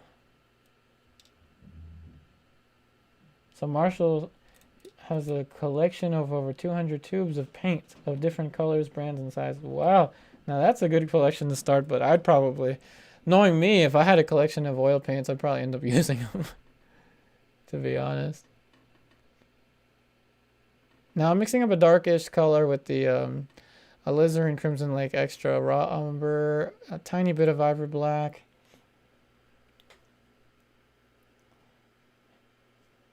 Hey Angela, glad you enjoyed this. Hey Kathy. Oh, the Madeline painting last month. Oh right, the online class. Oh thanks. Marshall, yes, Bob Ross did unfortunately pass away years ago. Still manages to be trending really well on YouTube. For good reasons.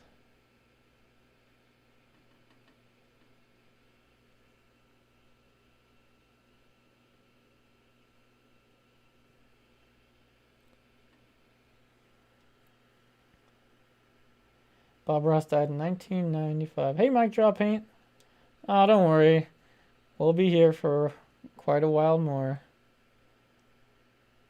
So, Mike Draw Paint, our previous questions were, what is your favorite paint tube, brand, and color? That was the previous chat question.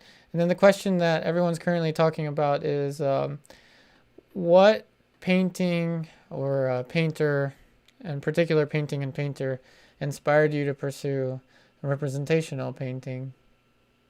And I answered with Elizabeth Louise Vichy Lebrun, one of her portraits. Unfortunately, I can't remember the name of the portrait, but it was in the BMA, Baltimore Museum of Art.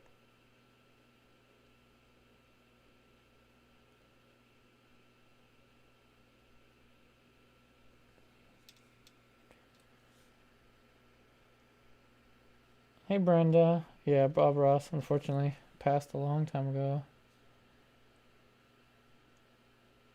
Oh yeah, no problem, Mike. That was a really awesome time lapse that you posted. Great use of values.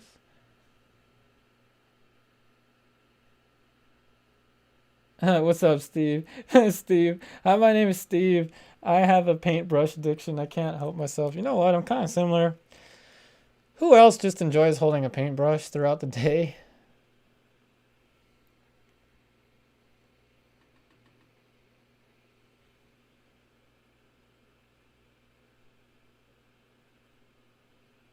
Alright, so I'm painting more of these form overlaps, and this is good. I really like answering as many comments as I can, because it gives me a way to balance between photo reference, painting, palette, and my laptop, which is off to the corner that I'm reading from. So this is helping me gain perspective of the painting while I'm painting. So this is really fun. And I hope that this is adding to everyone's experience that's watching these videos, these uploads after they're uploaded. What's up, Bruno? There's also a Twitch channel which streams his shows, but how can they monetize that? Often a week marathon or even a week-long marathon. Oh, wow. Way to go, Bob Ross. Last time we were talking a lot about Van Gogh, now we're talking about Bob Ross. Awesome. And Angela, you've been painting once a week since 2012. Awesome. Again, Angela, I can't wait to see your paintings on Patreon. Mike Drop Paint. Which painter encouraged you to tell yourself, hey, I want to really learn this? So which painter in painting, to make it more exact, inspired you the most when you were just beginning?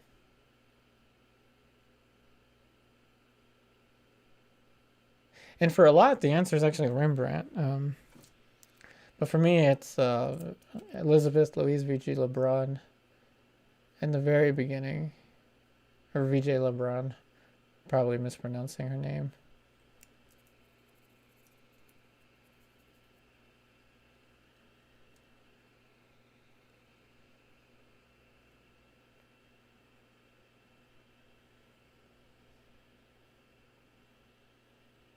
Gonna add some more volume to the bottom plane of the eye socket, right above the upper eyelid. Whoop! I need the mole stick.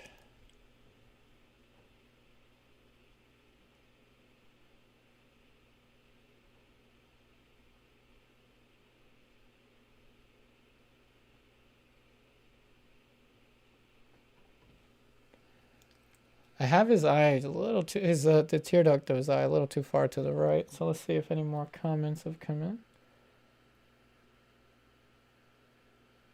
You learned, Marshall, you learned how to use a palette knife from Bob Ross. Awesome. I learned how to use a palette knife when I was taking, actually one of my first painting classes, which is an activity I don't recommend, which is outdoor still life. I wouldn't recommend that to begin painting, but our teacher had us do outdoor still lives out in the sunlight using palette knife.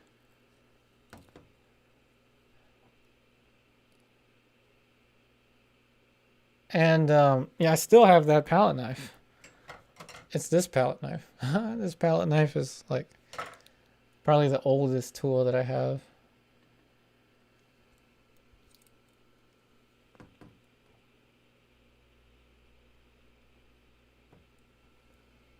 Yep, I definitely had that eye way off. And I need to deepen the, I guess I'm allowed to say, the wrinkles around his forehead. Form overlaps, as I call them.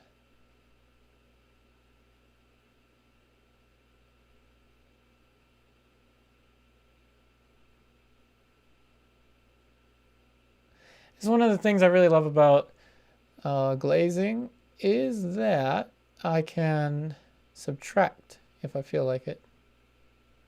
So if I want to lessen the darkness of this, I can do so with a clean and dry synthetic brush.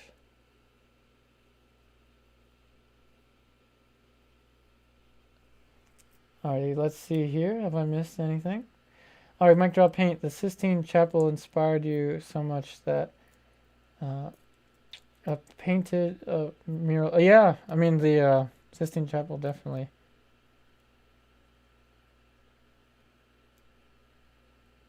Do I know the Peter Paul Rubens ceiling painting?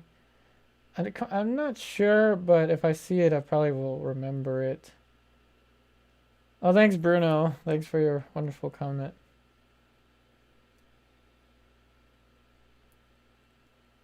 Thanks, Bruno.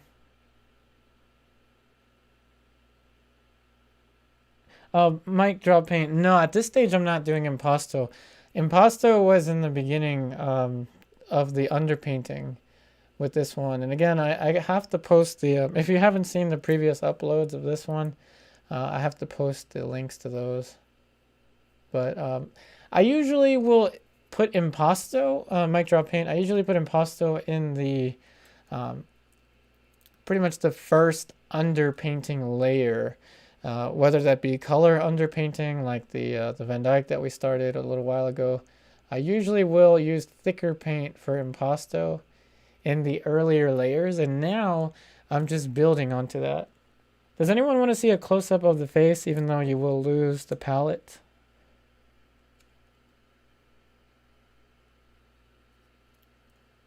Oh yeah, the affiliate John Everett Millet, that's a really good one. Brenda.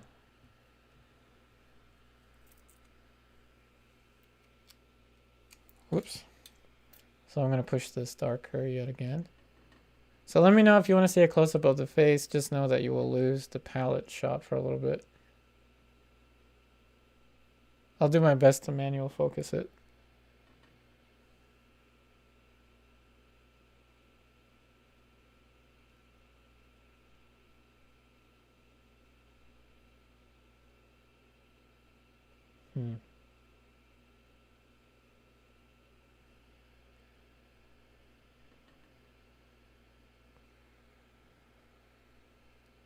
T-Hong. Okay, yep. Okay, so we got 2 yeses for that question. So I'm going to adjust this, and if need be, may have to adjust the photo references position Well, let's check this out, see if I can zoom and still keep the manual focus.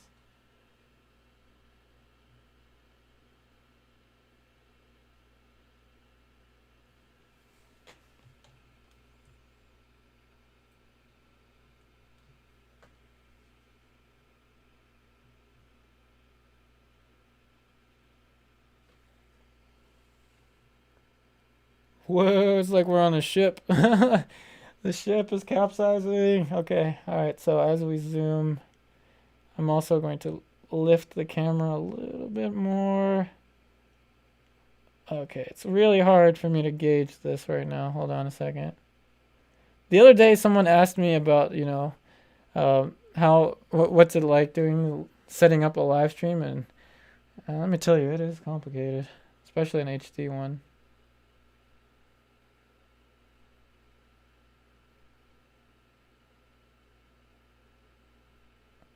All right.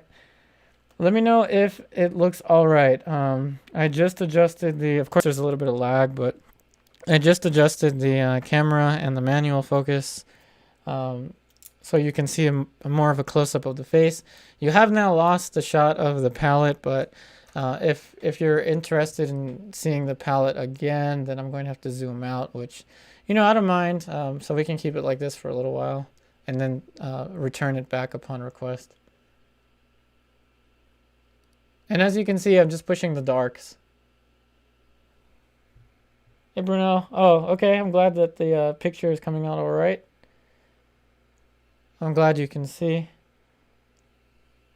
All right, so pushing the dark.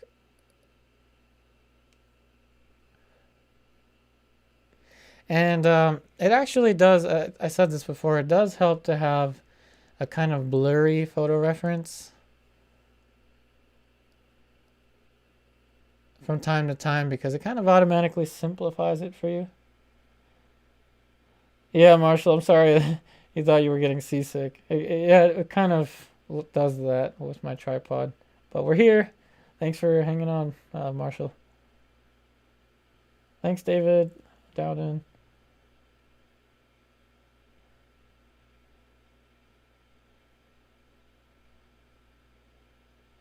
So mic draw paint. You probably when you were you one day, like, you know what, I'm going to try painting. I think what you're trying to say is one day when I was young, did I decide that I'm going to learn how to paint like this? Kind of. When I saw that Elizabeth Louise Vigée Lebrun, I'm definitely butchering her name, sorry, but that was one of the moments that I really was inspired.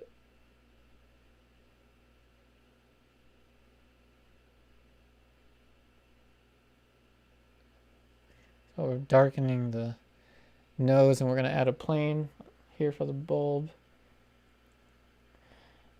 Ilse Marie Brielle. Am I keeping the darks transparent on purpose? Yes. Thank you for noticing that. That means that my HD camera shot is working. Yes, yes, yes. Thank you so much for noticing that. Yep, I am keeping the darks transparent and the light's more opaque, and I'm so glad that you can see that with the manual focus that I was trying to do there. Yeah, that's what the effect I'm trying to go after. And that's something that you can really get when you're building paintings in several layers. And now we're in the building up stage, of course. And this is the stage where a lot of stuff happens, but a lot of stuff that has happened isn't noticeable. Which is why I think a lot of people tune away from this stage. But right now I'm just looking at any little stuff now that I can continue to build onto the Rembrandt. So let's see here. Did I miss anything? Mic drop paint. Yep.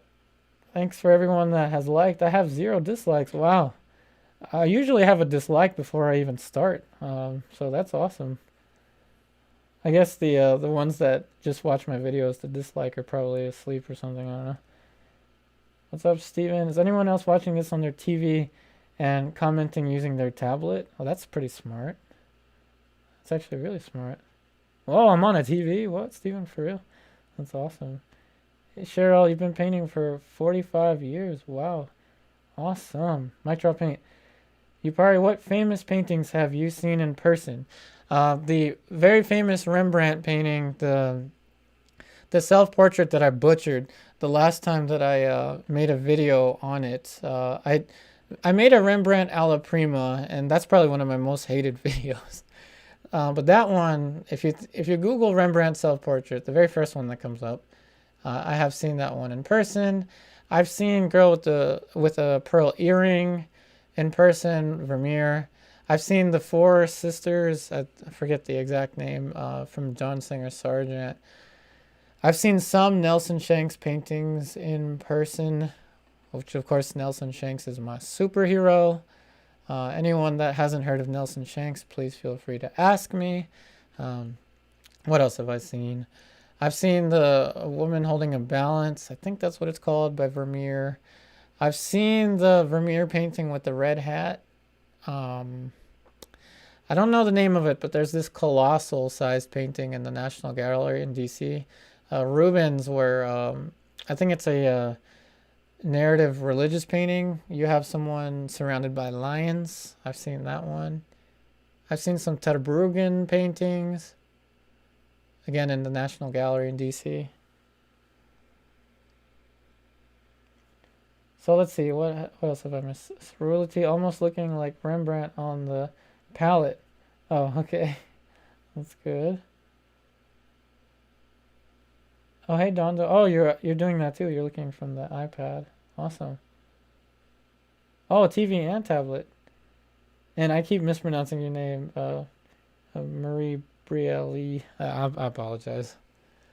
If anything, this can be art painting session slash just hangout comedy session with me trying to pronounce and remember things as I'm painting. Mind you, this is a lot of multitasking that I really enjoy. Does anyone else out there have ADD or diagnosed with that as a kid? Attention disorder. Yep. I was diagnosed with that as a kid. And I would always get tutoring. I would have a math tutor, and who commented that they're like addicted to paintbrushes. I was always kind of swirling around a pencil when I was getting tutored by my tutor. I think her name was Miss Scott. But I digress. So now what I'm going to do is take a step back, see what I'm missing.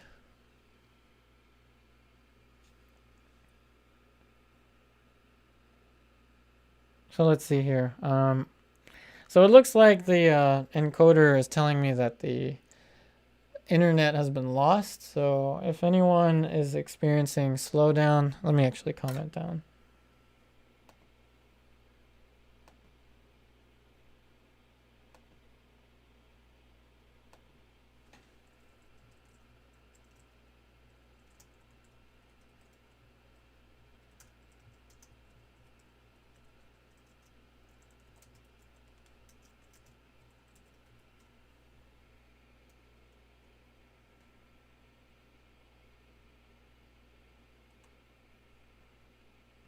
All right, so everyone watching, it looks like the internet is lagging. I left a comment. Oh, Dondo, you have it too, right? Okay.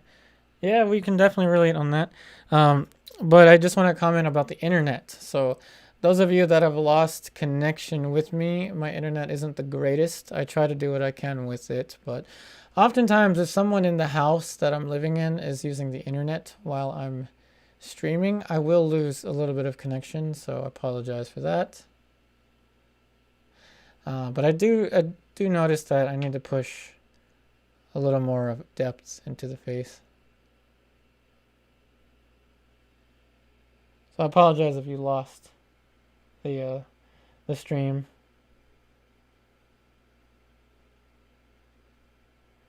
Oh yeah, we're losing the stream big time.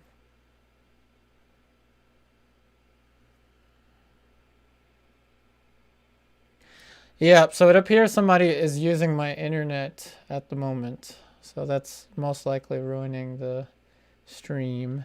I did mention this, I guess, when I started streaming that this was a possibility.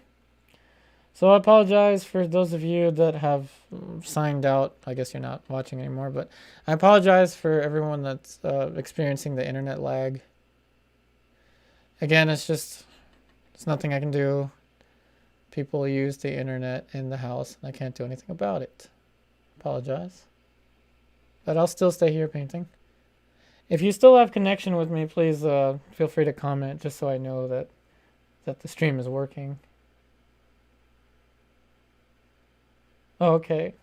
Well, I'll say the middle. I can pronounce the middle, Marie. I can pronounce the middle. So again, I apologize to everyone that is experiencing the lag.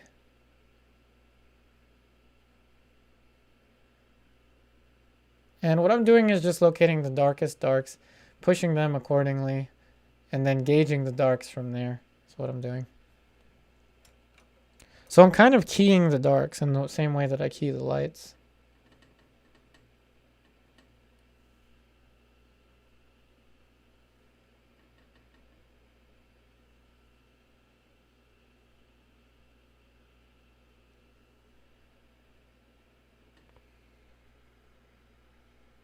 Hey Bruno. Oh, you can see and hear everything? Okay, that's good. All right, mic drop paint. Does the Rembrandt Night Watch have impasto? Yeah, I think so actually. A lot of impasto on that one, the Night Watch. And it is a massive painting, so that must have been a lot of painting. Or a lot of paint. What's up, T Huang? I'm sorry if it's lagging for you. Hey, Sebastian.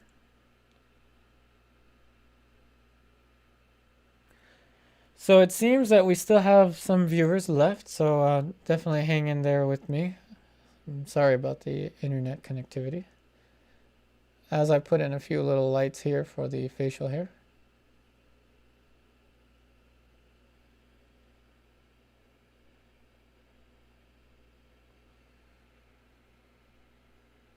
Yeah, Marshall, I'm sorry about the glitches. So again, everyone, the way the schedule is working, I'm hoping to be streaming again Monday, 5 p.m. Hopefully the internet won't be as bad. So hopefully there'll be less people in this house.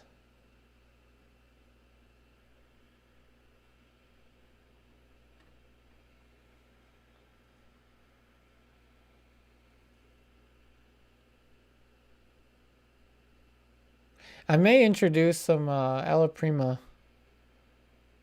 still lives and landscapes from here and there.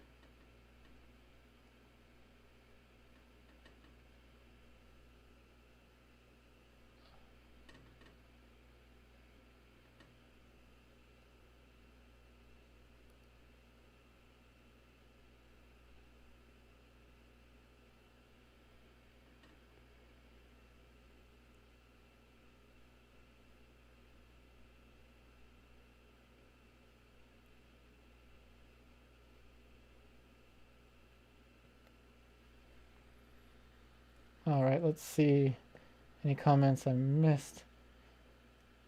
So mic drop paint. I remember a few live streams back, I asked you what's your largest painting. You said, yep, this one is my largest master study.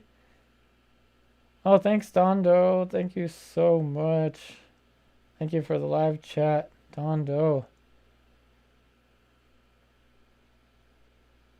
Thanks, Brenda. Yeah, Cerulity. Yeah, unfortunately, I don't own this house. I don't really own very much, but I own a laptop, a computer, 2 ball pythons. Life is all right. Let's see here. So I need to put in more structure for the chin. It's just very vaporous at this point. Vaporous meaning it's just kind of not very well defined. So usually that means that I need to expand the value range.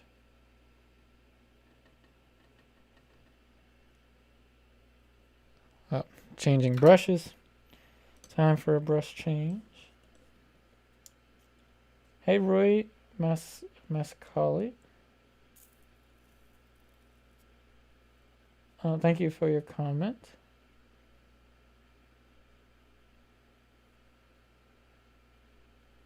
Let's see here. Mic drop paint. Yes. This Rembrandt, I would consider this a chiaroscuro, as it does push the contrast between light and dark in a dramatic effect.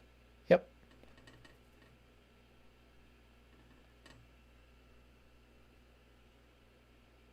Speaking of pushing the light and dark, that's what I'm doing right now. Pushing the dark alongside the face to create more contrast in a chiaroscuro fashion.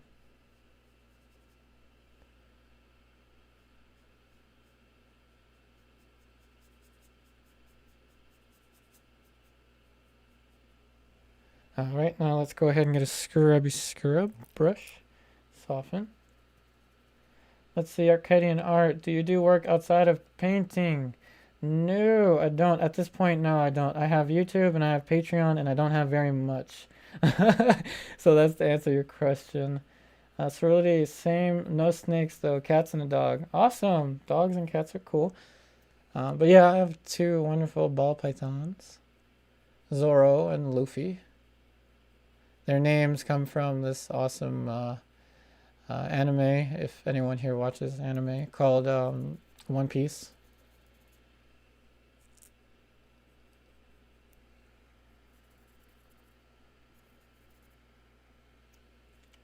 So I'm just using the scrubby scrub brush. So what I did was I put this dark to push the contrast, and now what I'm doing is softening with a synthetic brush here.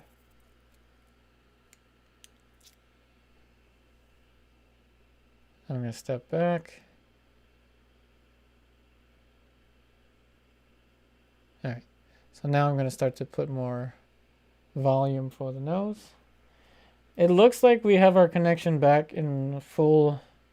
We have the full HD back. Oh yeah, yeah, Arcadian art. Yeah, I get it. But I mean, it's life. We make our decisions. But I'm very thankful for all of my Patreon supporters. I mean, without my Patreon supporters, I wouldn't even be doing this anymore, to be honest.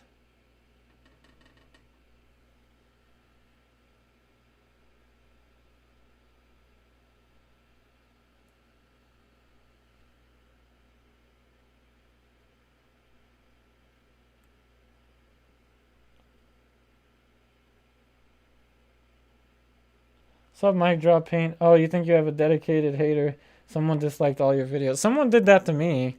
So yeah, don't worry, Mic Drop Paint. There's gonna be people on YouTube that are just trolls.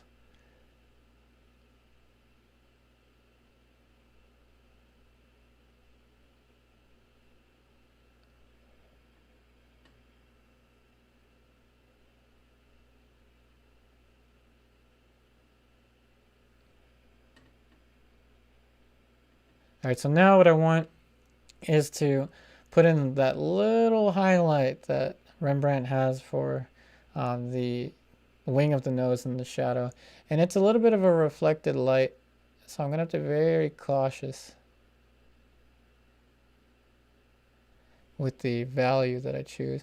And oftentimes when you're using reflected light, it's actually better to use a hue change instead of a value change. So I'm going to use a hue change and try to make it just more red.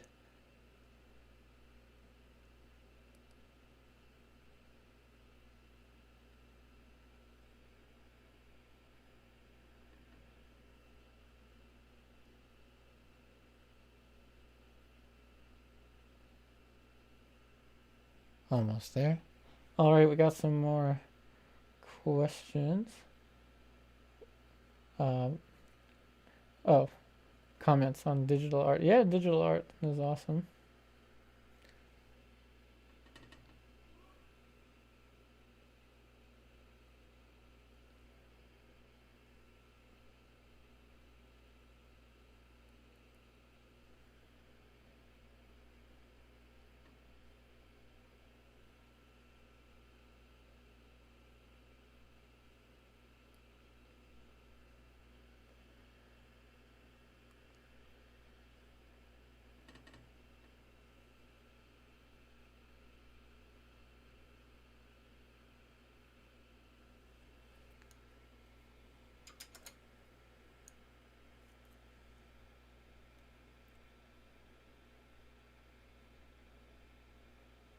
Oh, hey, Mike Drop Paint. So I did something to nose, and now it feels like you can grab it. Well, if we're speaking about the dimensionality of the nose, it's probably, I've been kind of toying around with the dark. So you can push, this is called, at Incominati, they would call this on form. Other people call this different things, but you're basically conceptualizing the form and putting in things that are perhaps not as visible to the eye just for the sake of it being more realistic. Meaning I push the dark further than I see it in the photo reference, and I'm pushing the value range as far as I can to make it more realistic.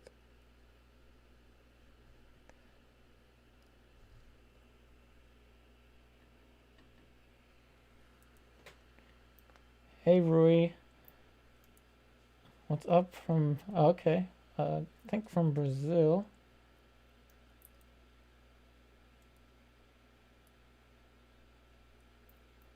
Oh, thank you for liking this, Rui. Yeah, no worries. Thank you for joining the stream. Again, thanks everyone for joining the stream. Sorry about the lagging earlier.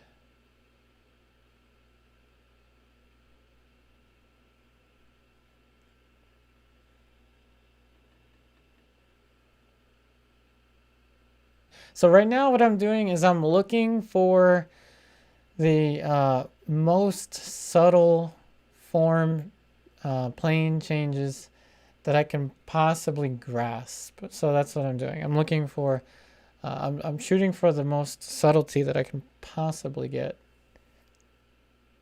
And I'm using a semi-transparent application of oil paint. I place a mark down, and then this is how I glaze. I will go in with a clean and dry synthetic that I dry cleaned with a paper towel.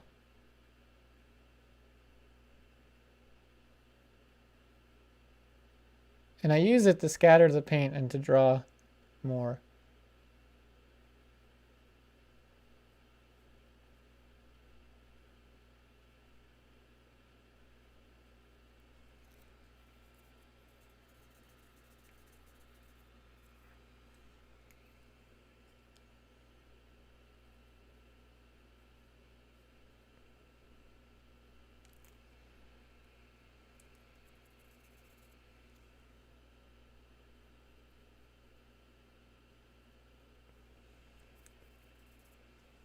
I was overdoing this form overlap here. So how about this? What's the next question? So I'm going to ask you a question, and I'm going to answer it first.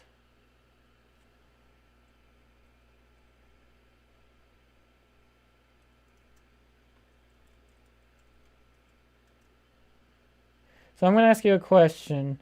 What's the longest you've ever spent on a single painting? So it's a crowd question. Question for the crowd. For all of the viewers here. So the longest I've spent on a painting, I believe, is 4 months, meaning a semester and a month. And that painting is called the Steve painting. Not the Steve. It's referred to as the Steve painting. It is a large, a large figurative painting. The painting is called the Explorer. That's what it's called. And I actually did show some of it back when I was making daily YouTube videos. But I continued working on it a little bit off camera. So let's see. What's the longest anyone's ever spent on a single painting? Acrylic or oil paint or whichever.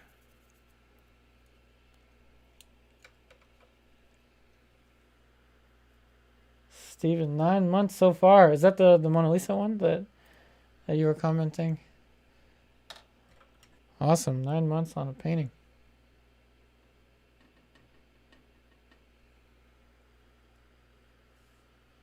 Hey Mike, 20 plus hours on a mural. Awesome. Or 2 weeks.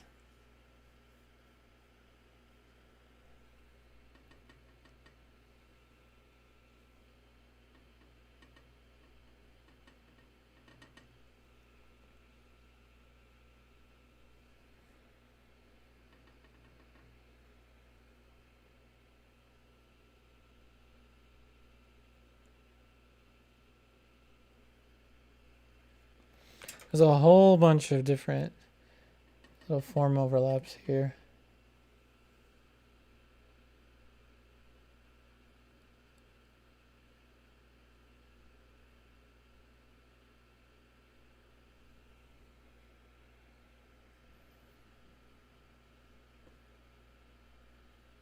What's up, T Hong? Oh, 6 months. Awesome. Dondo, close to 3 weeks. Cool, cool. You know, I may have to change that soon. If I continue working on this Rembrandt. Though I don't know if it's beneficial to me to stream any more of the Rembrandt. Yep, Steve, you're working on the Mona Lisa. Awesome.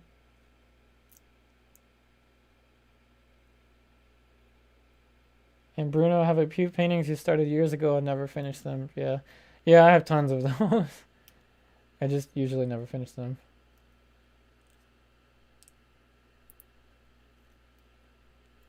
Arcadian art. That's cool. That's cool. Alla Prima is also a really awesome way to work.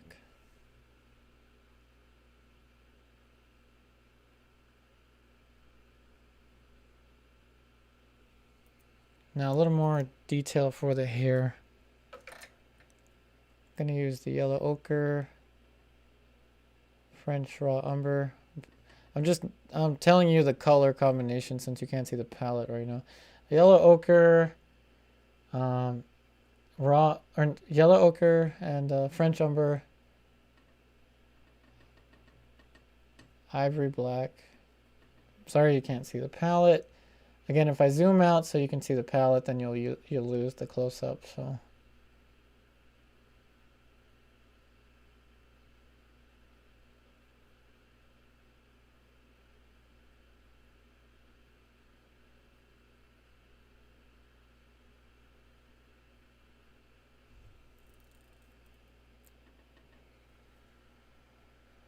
Alrighty, let's see.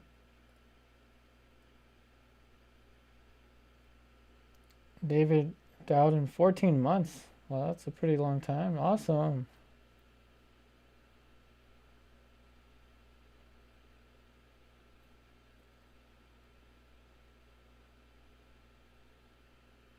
Mic drop paint. That's cool. That's cool. Big projects, ambitious projects are good. 18 faces on one canvas. That's a lot. Yeah, Steven. Yeah, it'd be really cool to see that Mona Lisa.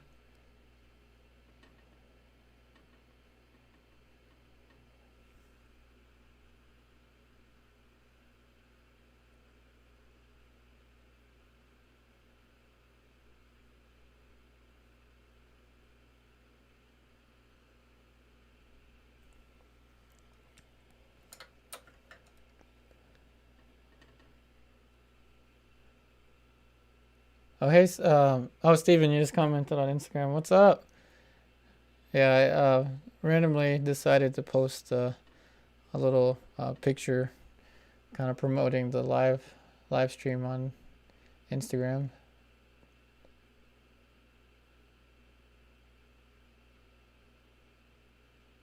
So here's what I mean by pushing form. I'm going to push the dark over here. Now, I'm a little concerned with the camera. It might be a little too...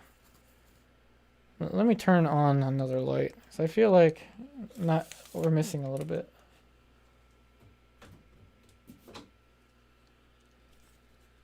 So I turn that other light back on. And hopefully you'll be able to see what I'm about to do. So cleaning off my brush with a little bit of distilled turpentine. Gonna use ivory black and alizarin.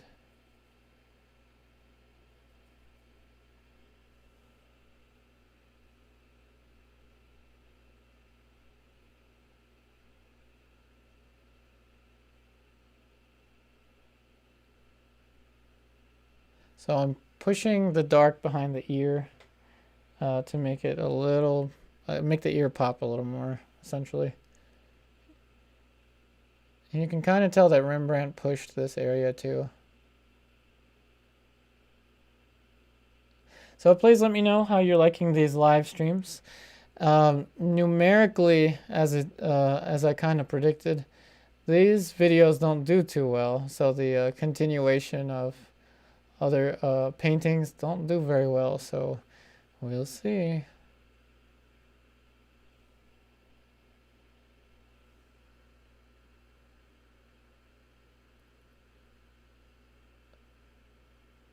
That is, we'll see how this video goes.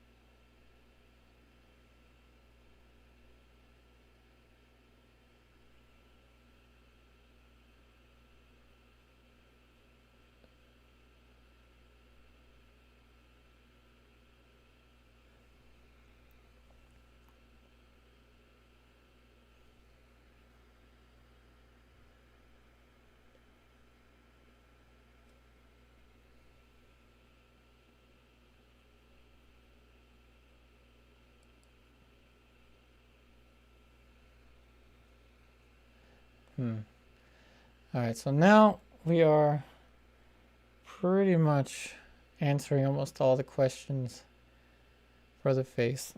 Now I'm at a loss, so I'm going to stand back and figure out what else to do with the face.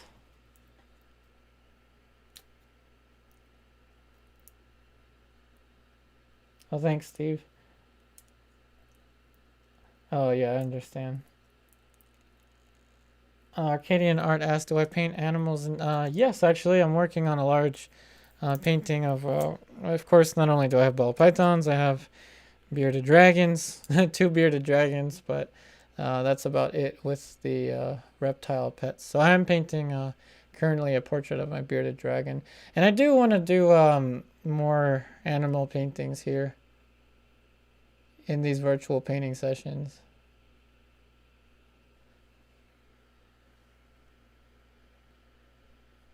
One page self-care a day. Facebook photo reference group. Yep. I have to go back to the Facebook photo reference group. Anyone that's here from the Facebook photo reference group, definitely remind me to go back to the Facebook photo reference group and post.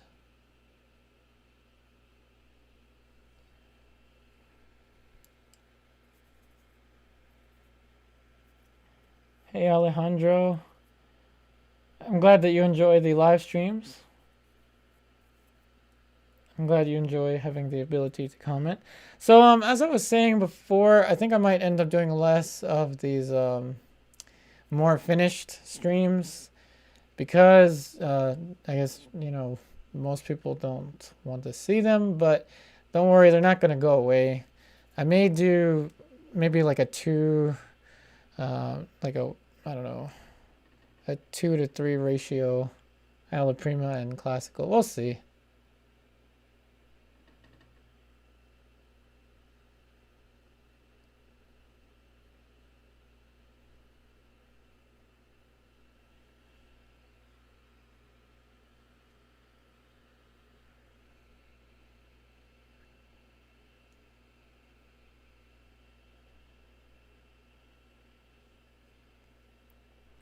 All right, so I'm going to put one more highlight. Hey, Marie. Oh, it's almost 2 in the morning. You know, I'm getting this a lot, that it's almost 2 in the morning where everyone's watching, so I may have to adjust this schedule. The Google Gallery Arcadian Art is Google Arts and Culture. It's also linked in the description box of this video if you want to check out Google Arts and Culture.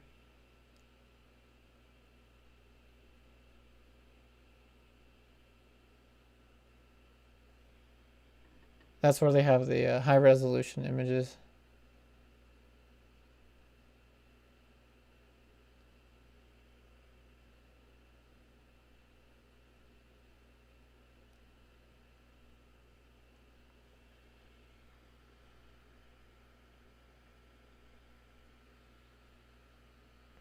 Oh, thanks, David. I'm glad you find this to be helpful. I'm going to stand back again. So the light on the collar is very deceptive. At first it appeared to be quite blue. Now it appears to be kind of like a closer to a skin tone.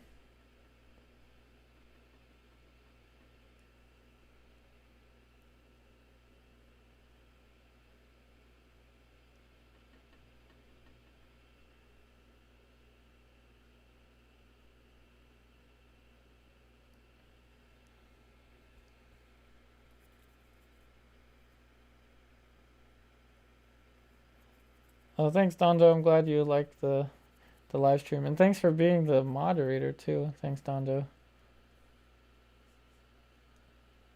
Hey, Ariana. It's 6 p.m. where you live. All right. That's close to me. It's 7:28 right now where I live.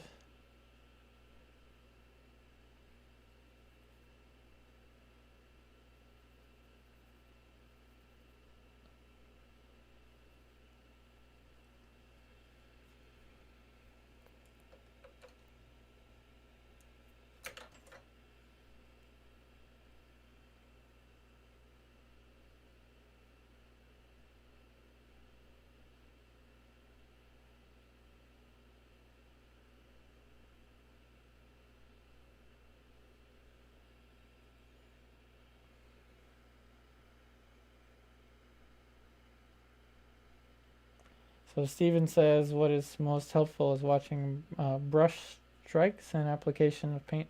Well, I'm glad you find that to be most helpful. Oh, I missed the question. Ariana, thank you for your question. When did I first start painting with oil paints? Around 2009, my senior year in high school was when I started with oil paints. What's up, Fred?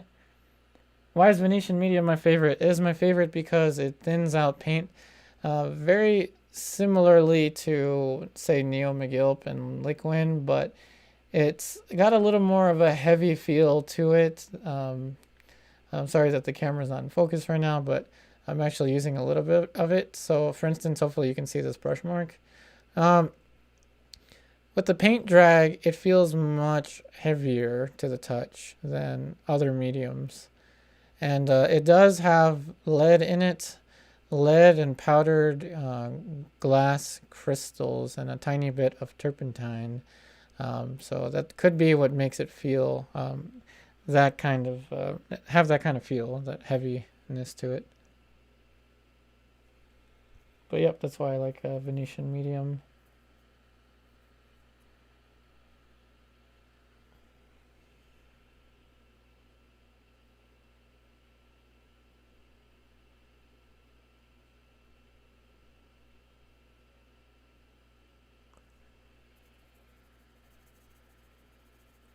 Oh, it's all right, Stephen. Yeah, brush strokes. Yeah, it kind of made sense. You know, you strike like a brush. You know, it makes sense. But yeah, I get it. Autocorrect.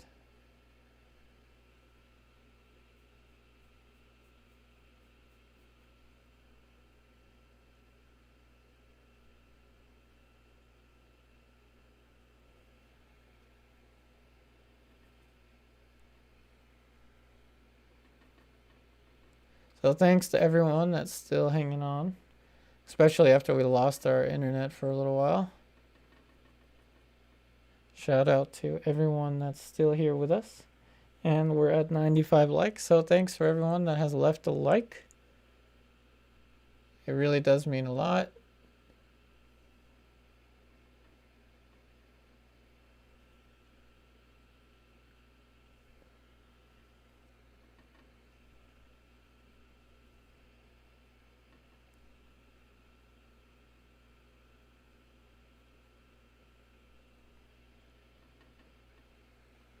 All right, Alejandro, thanks for the question. Use a mix of turpentine and linseed oil as a medium. More content of linseed oil.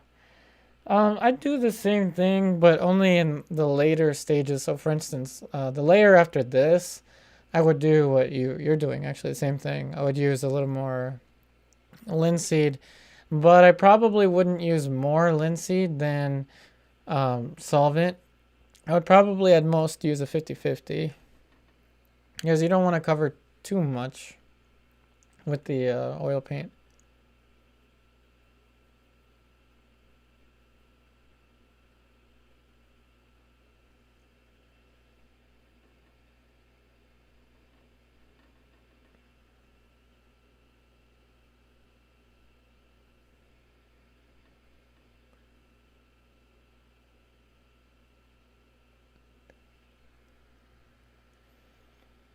Alrighty, Alejandro. That yeah. Oh yes, as a medium, as a painting medium, if that's what you mean. Yes, definitely, definitely.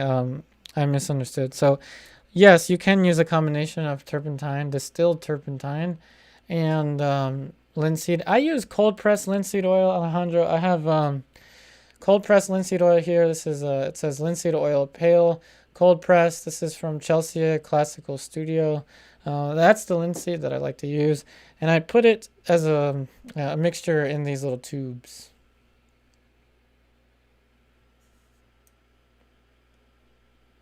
Arcadian art. Is there a bristle type you prefer? Ooh, that's an interesting question. I'm not very particular on brushes. I use, these are from Michaels. I mean, of course, full transparency here. If I could say that I prefer a certain brush, it's these Princeton Catalyst Polytip Bristle. And again, I have links in the description for that. But my favorite is the Princeton Catalyst Polytip Bristle.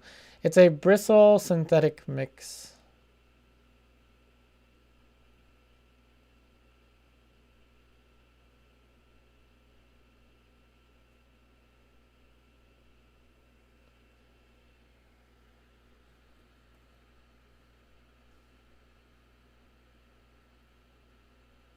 Yep, Bruno, as you said, use linseed oil in the first layers, then increase the linseed oil in the upper layers. Yep, you just want to use more oil as you increase the number of layers.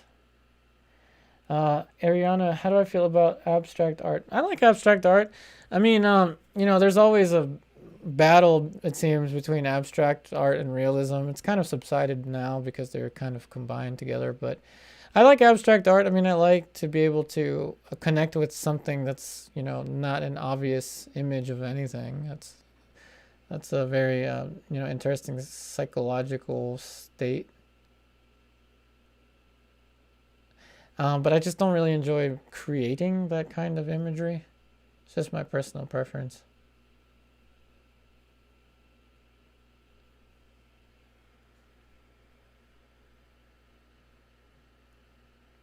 Alejandro, okay, so for mediums, if we're going to talk about mediums, what I would suggest, if you don't have access to Rublev Venetian medium, which is my favorite medium of all time, I would actually recommend Neo Magilp probably over the Linseed.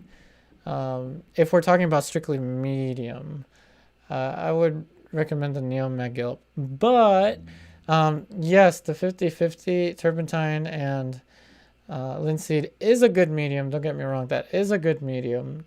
But having tried, all of these different mediums, Alejandro, I'm just letting you know that Rublev Venetian medium is my favorite. But if you can't get Rublev, then Gamblin's Neo Magilp. So hopefully that answers your question, Alejandro. And David Dowden, you made your own stand oil. Wow. So stand oil, from my understanding, is boiled linseed oil. Interesting. I never even thought of making that. So Alejandro, Neo Magilp is a medium that was made specifically to emulate Meriget medium.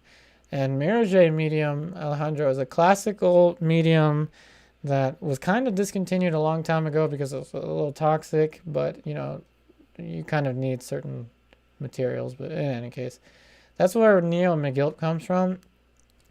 Venetian medium has powdered glass, lead in it, tiny bit of turpentine, and wax. And if you think of a Raphael paintings do, from what I've heard, you can correct me if I'm wrong, anyone. Raphael paintings do have a detectable amount of glass in them. So that's one of the historical reasons why I like to use Venetian medium.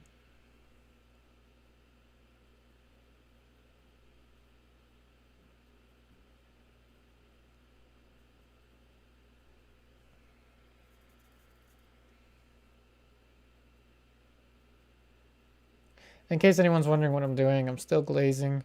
I'm glazing in darker accents. Unfortunately, this isn't the most exciting footage, but I'm trying to, show you everything that I can. Alrighty, Marie, is Neil McGill thixotropic? Yes, it is, meaning that it's when you move it, it feels more fluid when when it encounters a stressor or some type of force. So yes, it is thixotropic. Venetian medium, I believe it is also thixotropic. A lot of these gels are thixotropic. That's how that gel medium can stay on my palette. It's thixotropic. It's not really fluid until you apply a stressor to it, a force.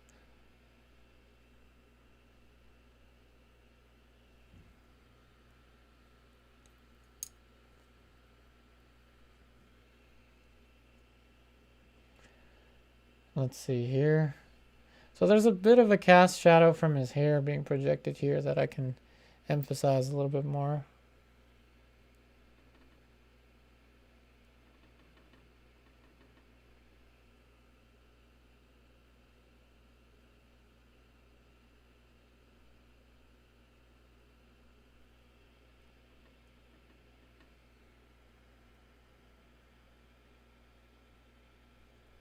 Alejandro, yeah, I can write the name for you. Yep, I'm sorry. The Venetian medium.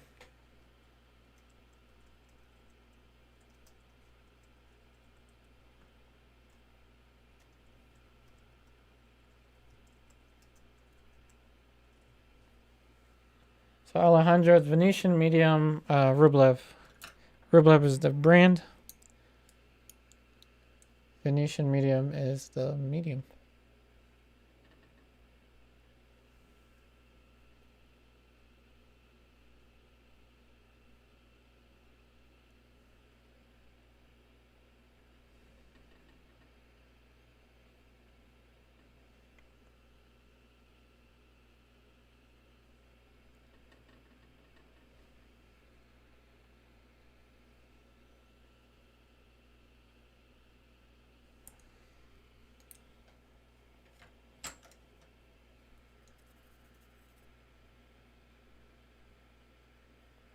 Hey Steven, so I find it exciting what you're doing now. I sometimes rush this stage and ruin it.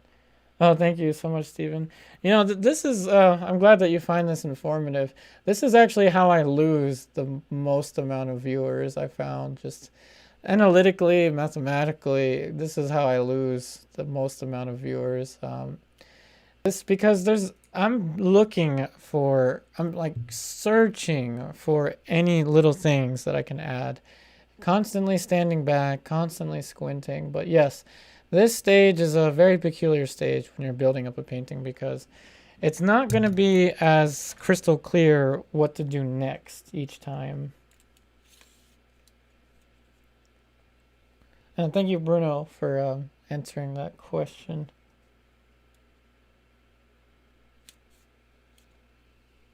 Yep, Alejandro, I'm glad you found that to be helpful. So yeah, Stephen, right now what I'm doing is I'm just reaching for anything that I can find to further develop the illusion of form. I'm not so worried about making it exactly like the Rembrandt.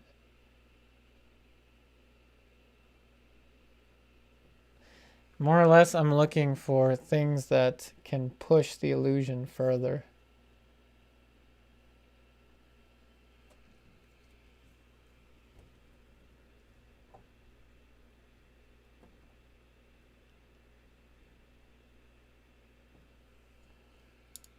So it's not always apparent. And sometimes, Stephen, you just have to experiment.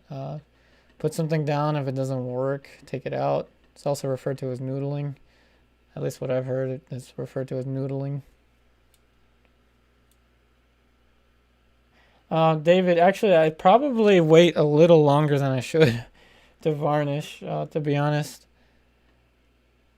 I if I'm really on it, I usually will varnish, yes, around 6 months. But when if I sell something, for instance, that was painted earlier than 6 months, this is a question I commonly get.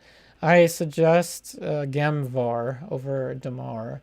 But if I'm gonna wait 6 months or longer to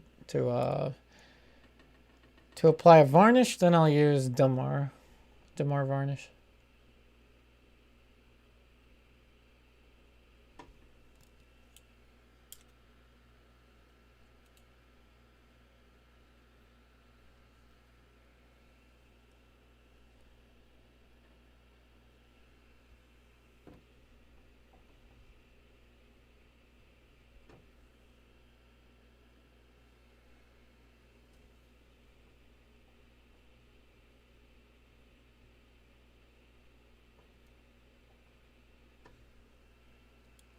Now we're getting in all those little details.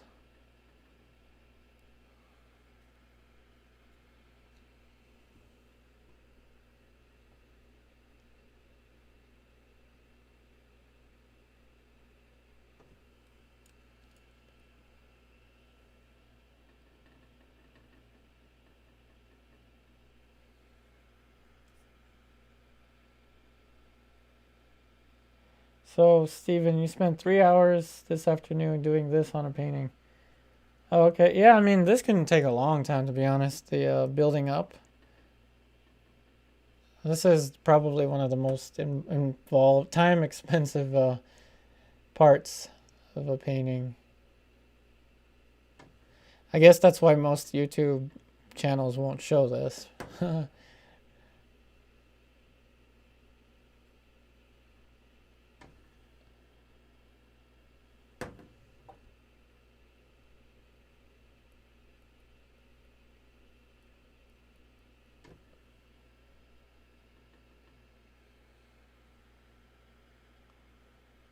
So Don, do I prefer painting on varnish versus, oh, do I prefer using varnish or spray? I think you mean, Don, I think you mean a spray varnish versus a brush applied varnish.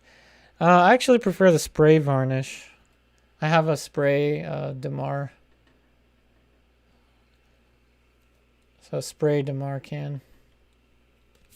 I can just cover everything more uniform when I varnish that way. I'm not one of those cool kids on Instagram that will, post a video of them varnishing with a brush. I'm not that cool.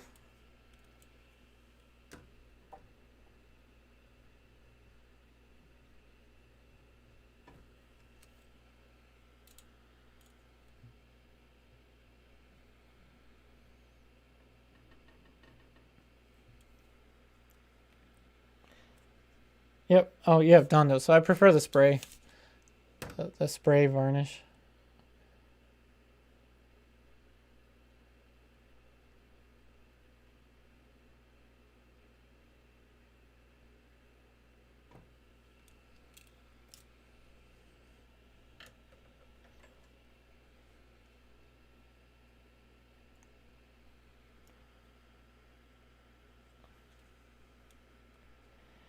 And thanks again to everyone that's leaving a like. We are at 100 likes. Thank you so much.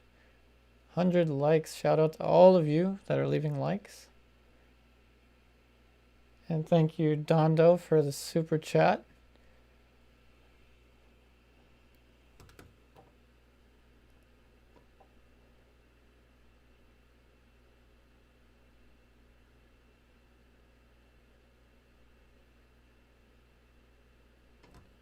And again, thanks to everyone that supports this channel. Honestly, I didn't know. I didn't really think that anyone would really like these videos when I first started producing them. And here we are live streaming with 100 likes. It's wild.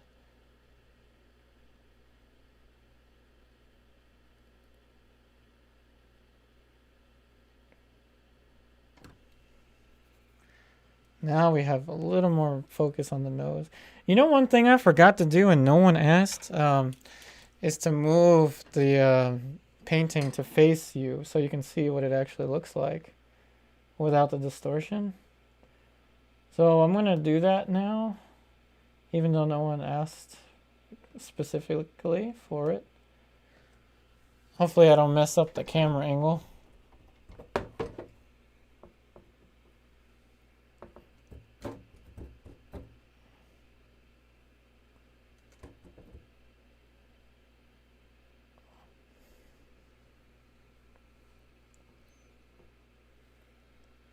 So I'm holding it as close to front and center as possible. I'm kind of at a risk of dropping the painting, but I have it angled so you can see it. It's probably glaring a little bit, but so you can see it without as much distortion. So from time to time, I'm usually asked to do this, to move the painting so you can see it. But hopefully, you know, you enjoy seeing it front and center. But now, of course, I have to move it back.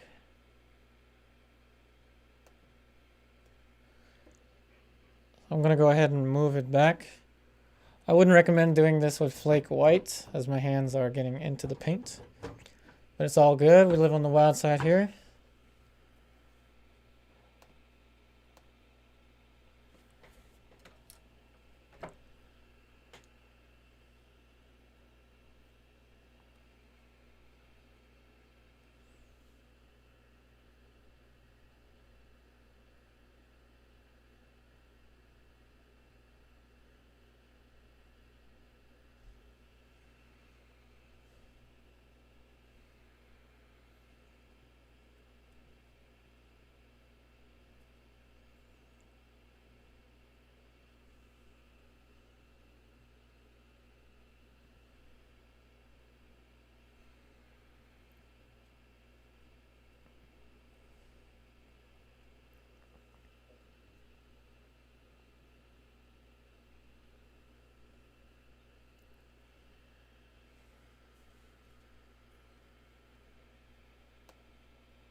So I'm going to now start to key the lights a little bit. The light on the nose, I'm going to push it a little brighter.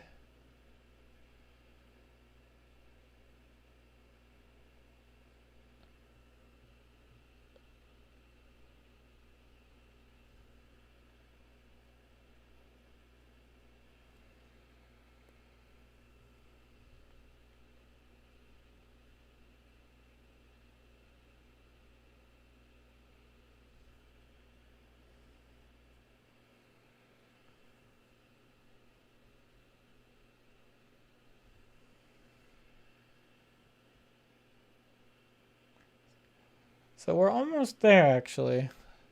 I got a little bit more done than I thought I would. So we're actually kind of approaching the finish with the face.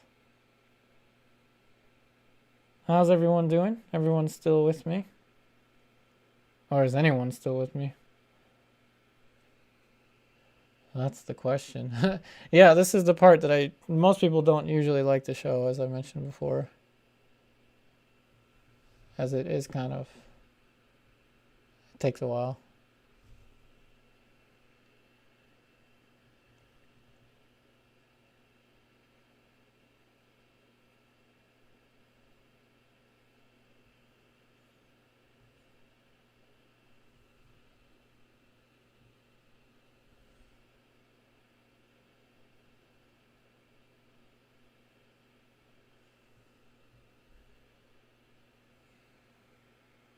All right, yay, we got some questions. What's up, Austin?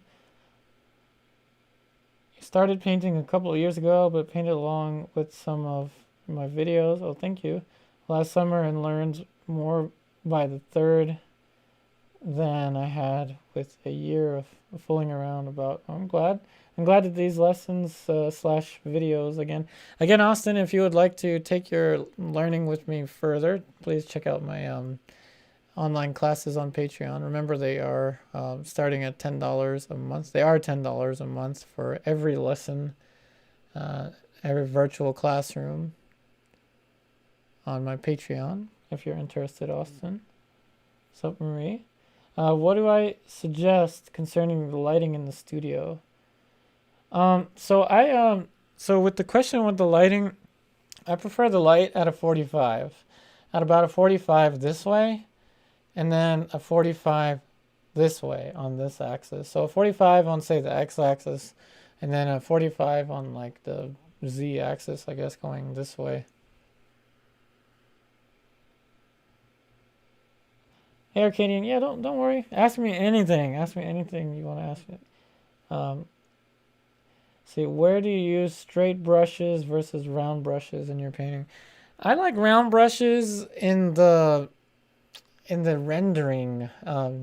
In this stage that I'm in right now, where I'm really trying to describe form, I prefer round because it's the closest I can assimilate to drawing with a pencil. See this? How I have control, like a fine point control.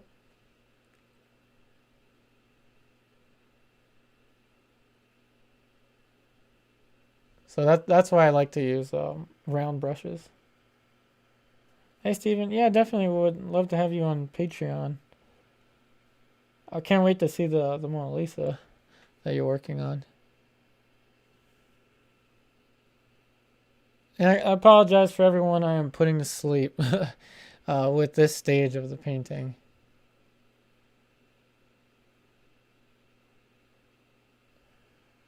Unless you need a sleeping aid, then I'm glad that I'm helping you fall asleep.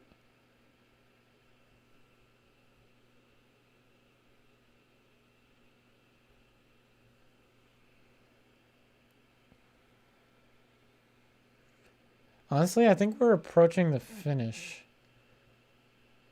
on this painting. At least with the face. I don't think I'm going to finish the booklet. At least not on YouTube. The booklet's going to be kind of trivial to paint, so. But if anyone's interested, once this is like completed, definitely check out the Instagram. I'll likely post it there.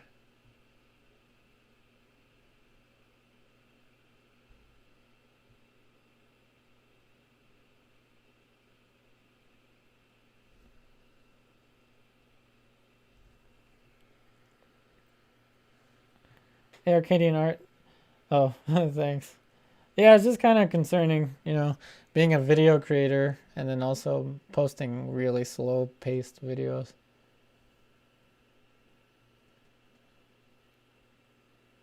I guess a few little curls and details on the hat. Curls in the hair and details on the hat. We're like 7 minutes shy. Yeah, exactly, Arcadian. Yeah, you read my mind. A little more shadowing on the hat and details. Not so much shadows, I guess, but more of the details with the hat. That's what I'm about to do. What's up? It's paint not right. Thanks.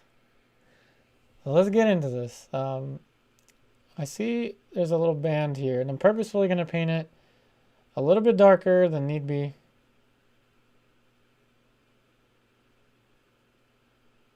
And now what I'm going to do is get another soft synthetic, mostly clean, using a paper towel to clean off.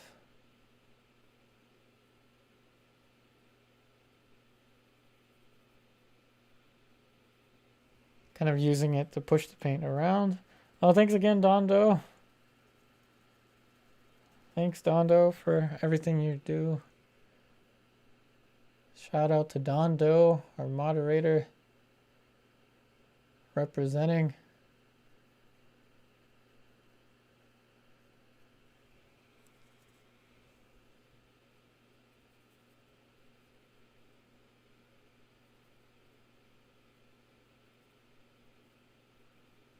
So I'm not gonna put as much.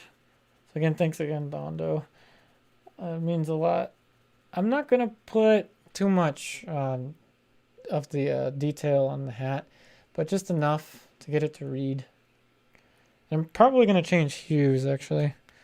Go a little cooler. So I'll probably use the ivory black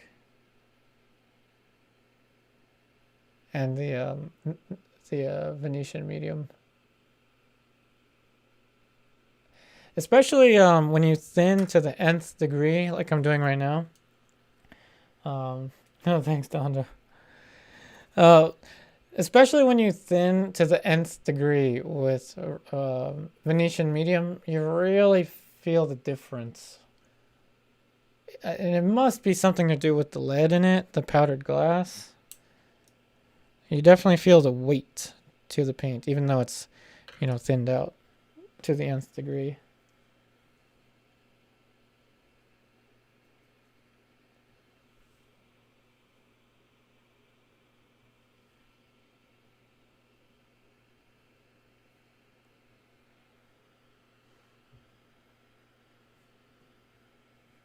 Yeah, thanks, Dondo. I should have read that.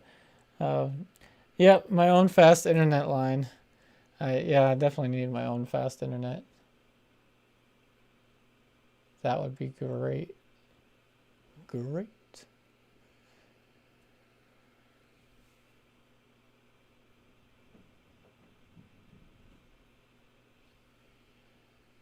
Cool. Now we're pushing the light the brightest it can possibly be as we're approaching the finale of this Rembrandt, at least for YouTube. The finale.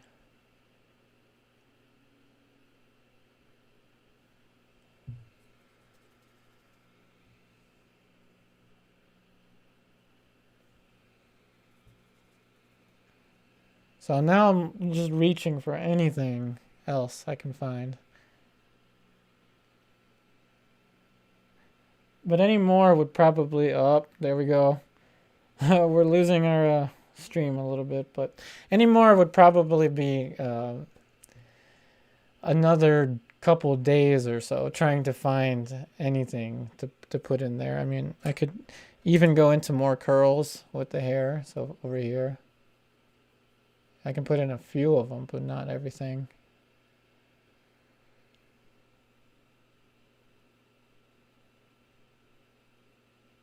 Again, not too much. And anything you put in the shadow, you don't want to break. You don't want anything in the shadow to be as light as anything in the light, of course. Just a few little marks there. I'm going to go ahead and adjust the zoom and the focus so that you can see the whole thing. If I can do it without losing the stream. All right, brace yourself. The camera's gonna move a little bit. In doing this, I'm probably gonna earn a dislike or two, but that's life. Let me move this.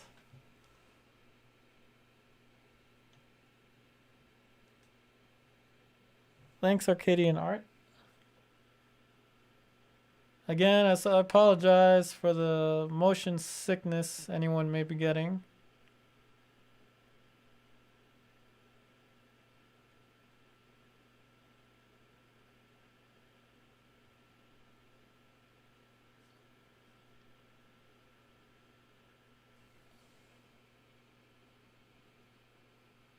Whew, that was a lot of work.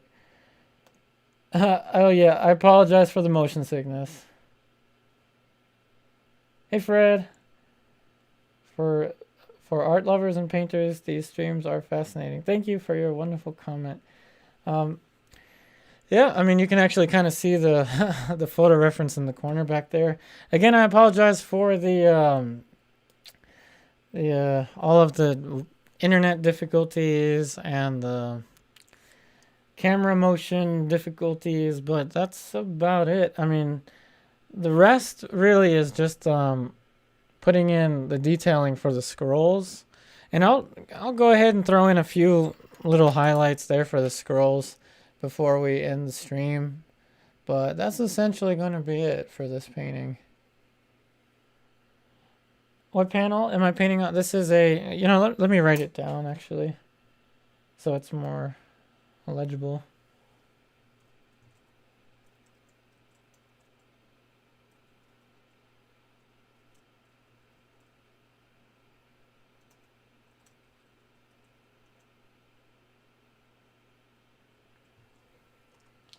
So this is ampersand gesso board, and no, I didn't misspell the way they spelled board.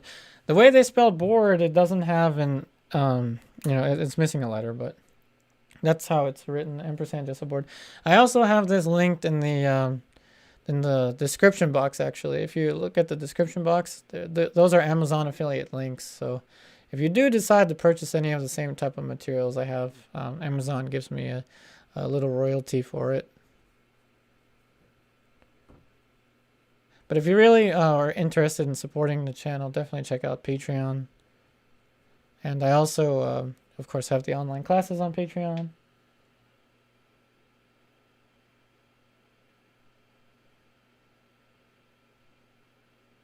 Yep, Arcadian Art. I'm glad you like the streams.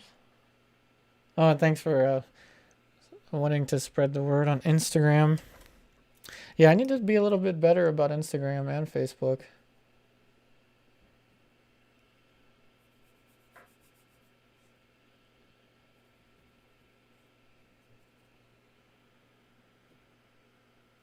Hey, Steven. Great question. What are we doing on Monday? I don't know. We could do the Van Dyke. We can put another layer on it. We could work on the Velasquez. We got those two options. And the Nelson Shanks. I'm kind of holding back from the Nelson Shanks just because it's in the same stage currently that this one is. And it would just be kind of...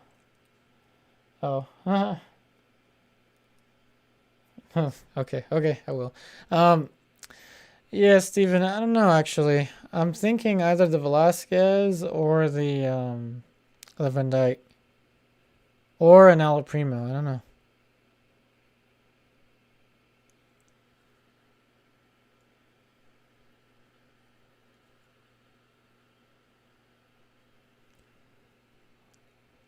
Awesome. How about this, Steven? You know what I think I'm gonna do? I know that YouTube has a poll option. I think what I'm gonna do is have a poll on YouTube to figure out it, analytically. The most views come from blank canvases, from a blank anything. But Steven, let me first ask you, which one would you prefer? Would you prefer the Velasquez, to work on the Velasquez, or the Van Dyke? So Steven, which one would you prefer?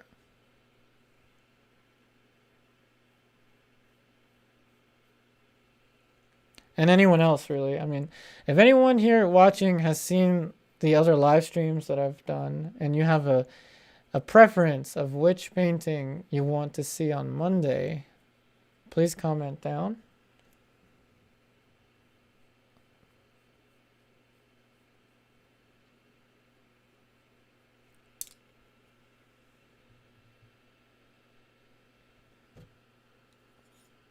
Oh, thanks, Steven.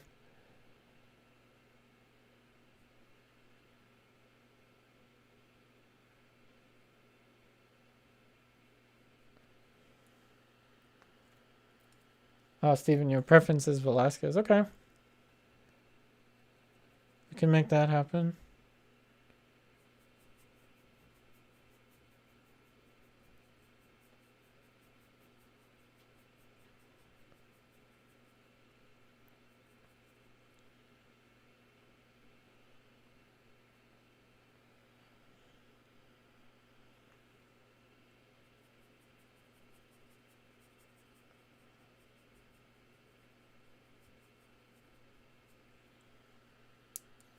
Arcadian Art, Da Vinci. Huh. Yeah, that would be a good one too. I think I did do a Da Vinci paint a long while ago. But that was Alla Prima style.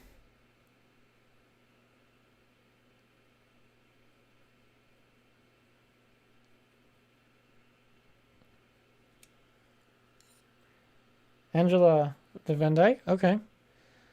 All right. So thanks for the suggestions. I will definitely keep that in mind. So it's between the Van Dyke and the Velasquez. Of course, we'll get to all of them, right? At some point, we'll get to all of them.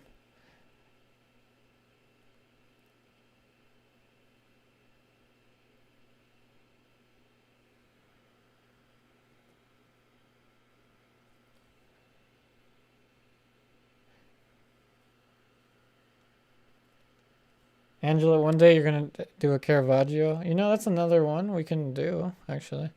I did do a Caravaggio, but that was alla prima style a while ago.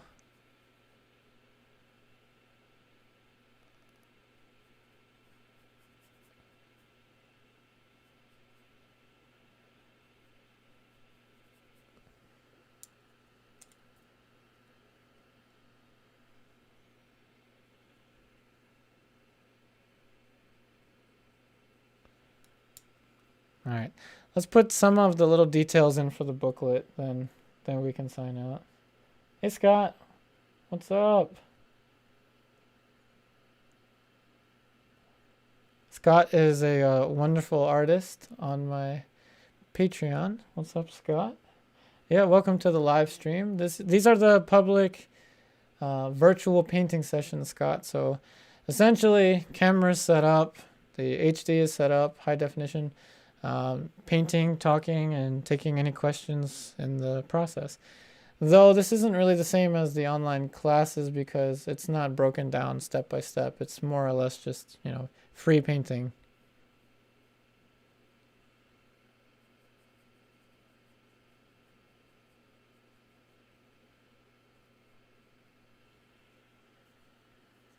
Hey, Doreen. My Rembrandt has a much better posture. Thanks for that comment, Doreen. Yeah, I guess. I can make him slouch a little more, but I don't feel like it.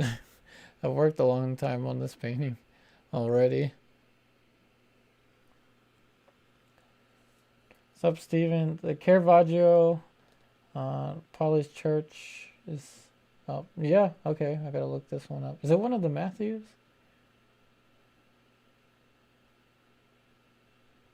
Hey, Arcadian Art. So, how do I manage the time difference with someone in Australia? So, Arcadian Art, the way that the lessons work is that, yes, I do offer the live stream tier the opportunity to see the lessons, which, by the way, are 9 a.m.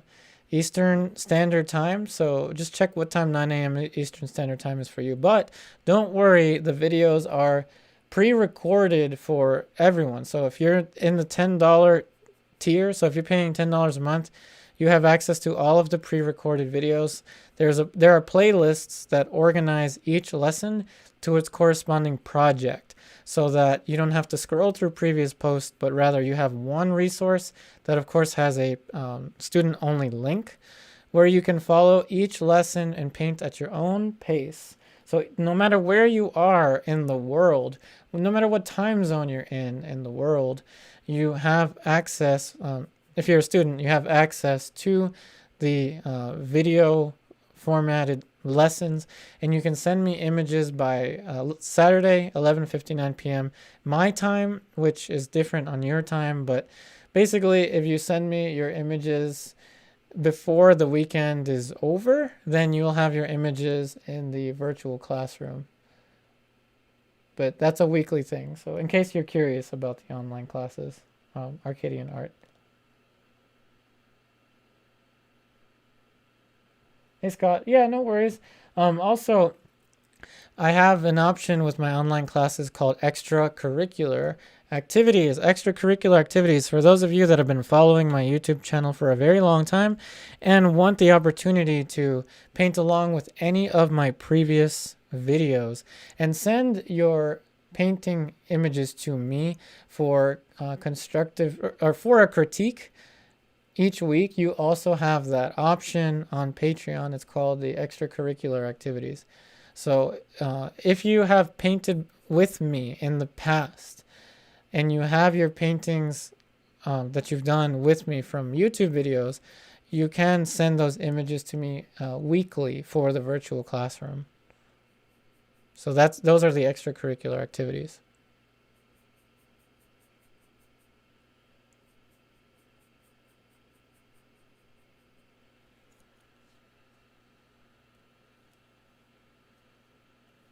Well, thanks, Scott.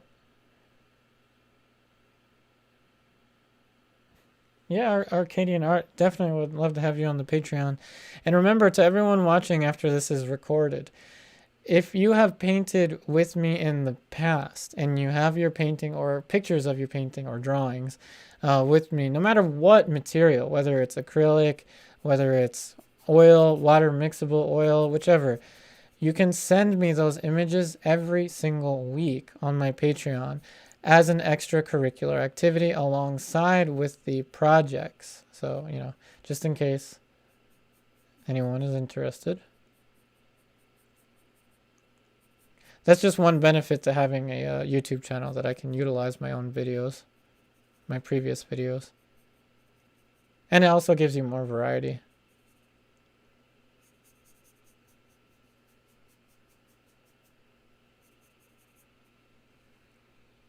This is a huge jacket that Rembrandt's wearing. It almost doesn't make sense after staring this for a long time.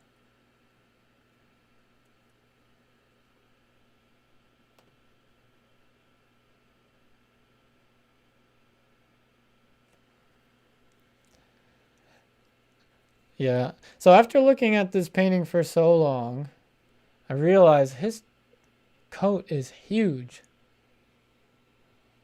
I'm going to go ahead and push the light over here a little bit more. I guess I'm hanging out a little bit longer than I need to, but I'm just hanging out. So, any questions?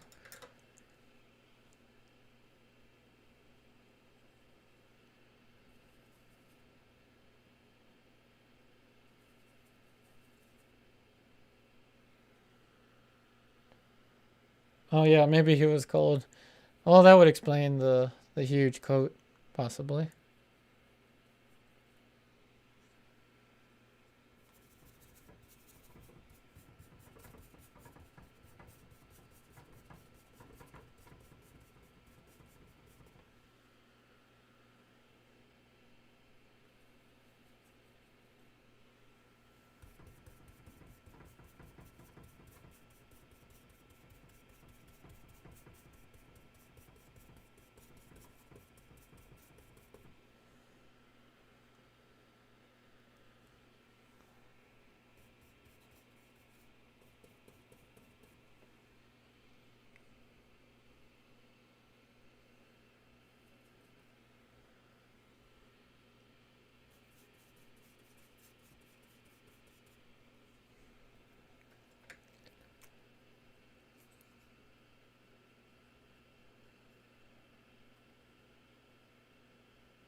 Of course, the booklet isn't exactly the same, but, you know, we're taking some artistic license here.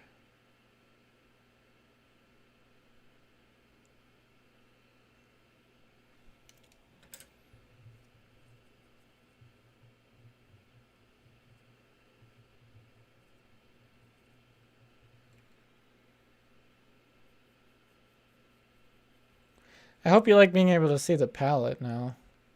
As you can see, I kind of have it organized towards the middle tones here.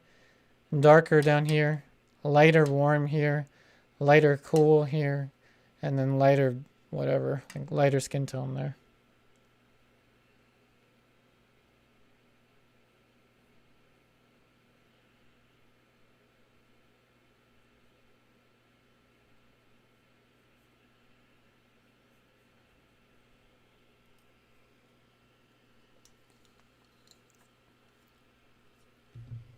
So again, we are at 108 likes, 3 hours, 15 minutes streaming. Thank you to everyone that has liked.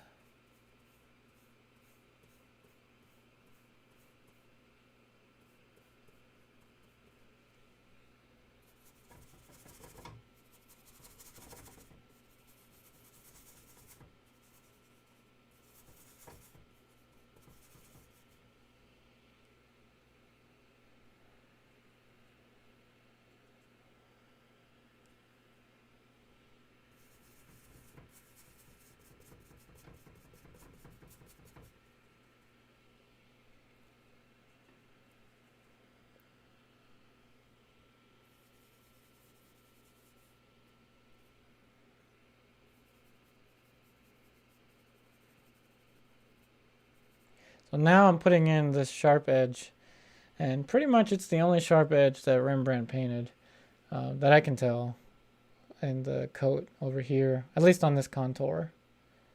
The other sharp edge would be here. This is a lost edge. And of course this is an almost non-existent edge. Oh yeah, Steven, yeah, I would love to see the apple that you painted. I want to do more of those, actually. The apple painting was fun. I want to do more of those, especially with these live streams. Yeah, can't wait to see your artwork, Steven.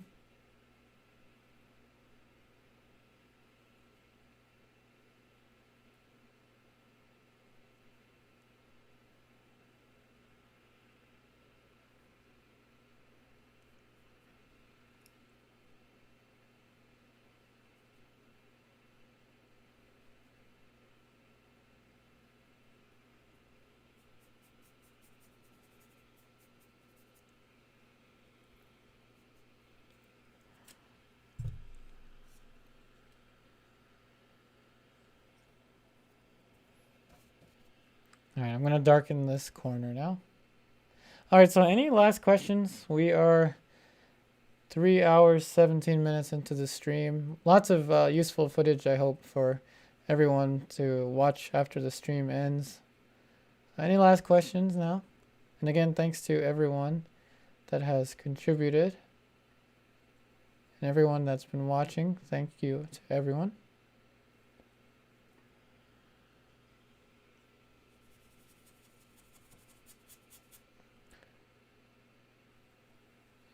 So after I paint this, I'm going to turn the Rembrandt to face you. Hey, Doreen. Oh, I'm glad that you enjoy being able to see the mixing on the palette.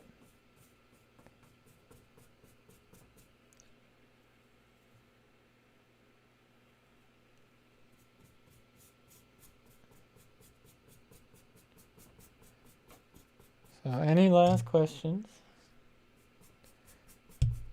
All right, so let me turn this over. Somebody has to pull me away from my painting.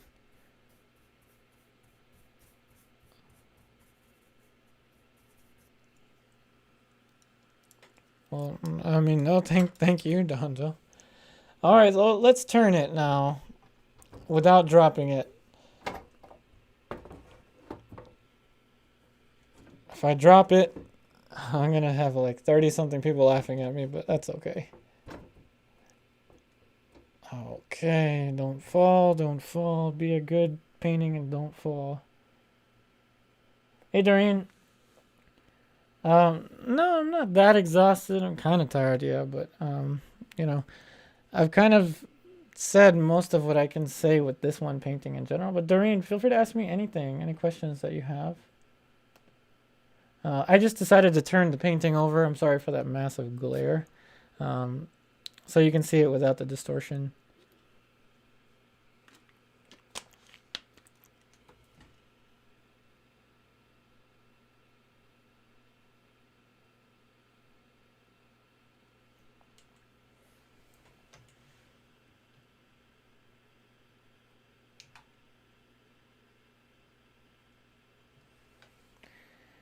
Sorry about the camera motion once again. Hey, Sarlity. Thank you. Thanks, Doreen. And to those of you that are concerned, I have a water bottle, so it's all good. I'll have a water glass next time. I'll be more environmental. So I'll just sit around for a little bit and wait for any questions, as I do know that there is a lag in the you know, the stream.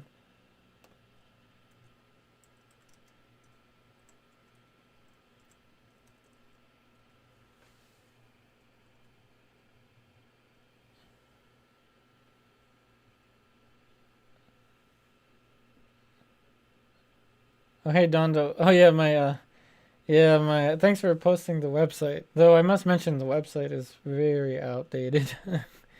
I kind of need to contact someone that does website work.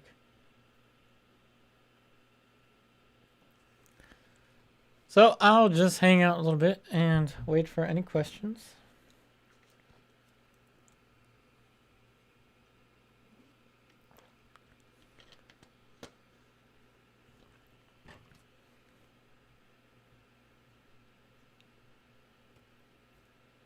And thanks to everyone that's left a like.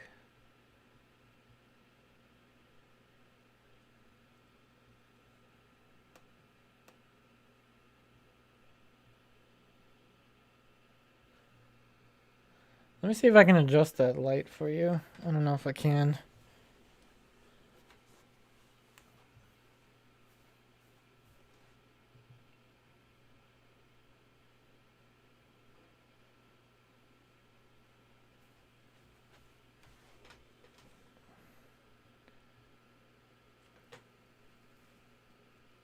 Oh, thanks, Steven. Yep, I'll see you on Monday. Hey, Scott. Believe that if I keep a strip of white paper within the camera's, what does that stand for? I'm gonna have to figure. Field of view. There we go. See, I'm not that dumb. Camera's field of view. It'll help with the camera's auto white balance. I don't have it on auto white balance actually. I have it on manual focus, but yeah, I gotta figure out. Right now, what you're seeing there is it's a glare. That's why I usually paint with the camera at a different, the phone. That's why I usually paint with the panel at a different angle with respect to the light, so it doesn't glare as much. Do I ever do acrylics? I used to do acrylics, but not so much anymore. Hey, Doreen. Oh, I'm glad you like the way the book looks. I was kind of worried about the book there. I'm glad that you think the curve gives it some more realism. Kind of. No, I was more glazing in the background and more glazing than alla prima. Alla prima is wet on wet. So I was glazing, so wet on dry. Yeah, it's just a glare. Yeah.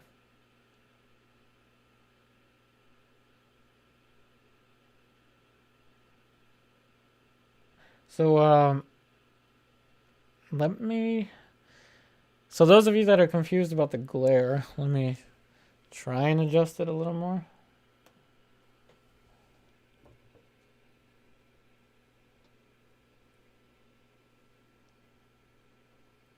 Okay.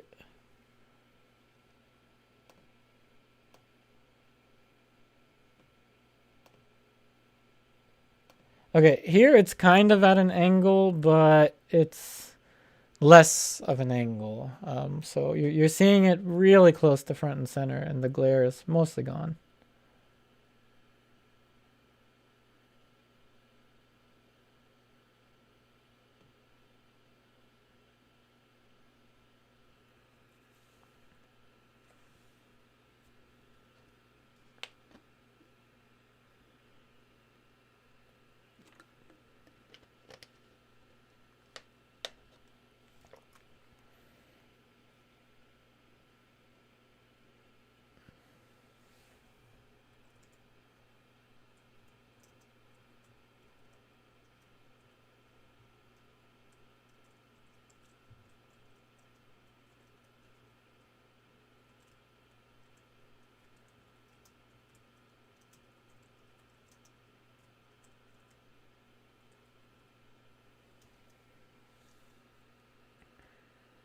All right, I'm sending out one last message. Yep, thanks, Dondo. I'm glad you can see it with less glare.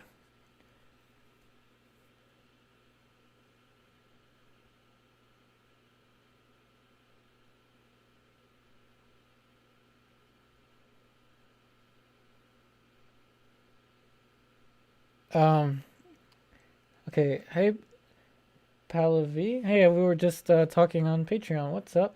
How do I clean oil and varnish? Okay, so how do I clean the oil, the brushes? So what I do is I use the solvent, either odorless mineral spirits or turpentine or spike lavender, whichever. Kind of swish it around and then dab it onto paper towel. Unfortunately, my paper towel is below. Let me get you a little thing. So I get a little thingy of paper towel, clean it off, and then if I really, really, care about the brush, suppose this one, for instance, I will clean it with the solvent and then use hot water and dish soap to clean the oil paint off. Hey, Arcadian Art. Yep, the palette is glass. It is the Posh, New Wave Posh. I'll write it down for you.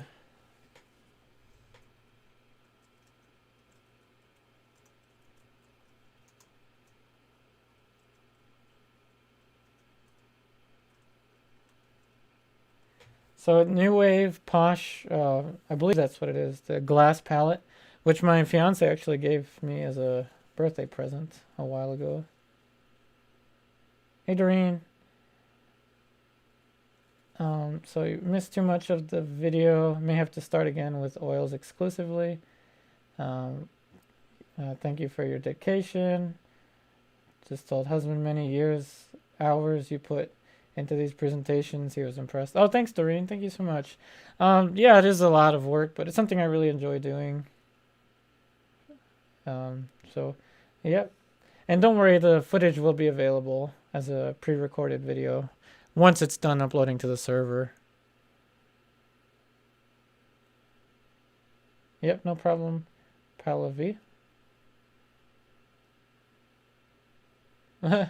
Yeah, Steven. Steven remembers. You remember everything. Yeah, I'm gonna try not to break this palette. Yeah, I did have a glass palette that I used forever, and it dropped. Actually, I bumped it into the door frame. But this one's pretty sturdy. I've dropped it a couple times. It didn't break, so. Thanks, Doreen.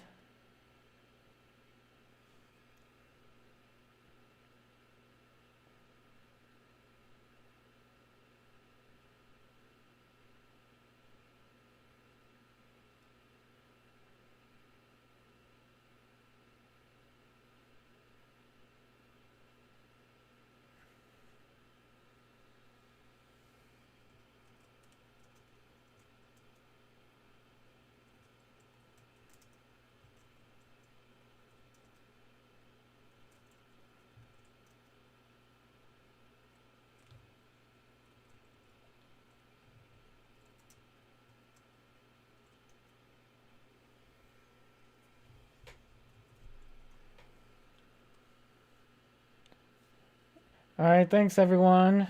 I will see y'all next time. Hopefully, technologically speaking, hopefully we can do this again. Monday, 5 p.m. Eastern Standard Time, meaning whatever time it is in Maryland, United States.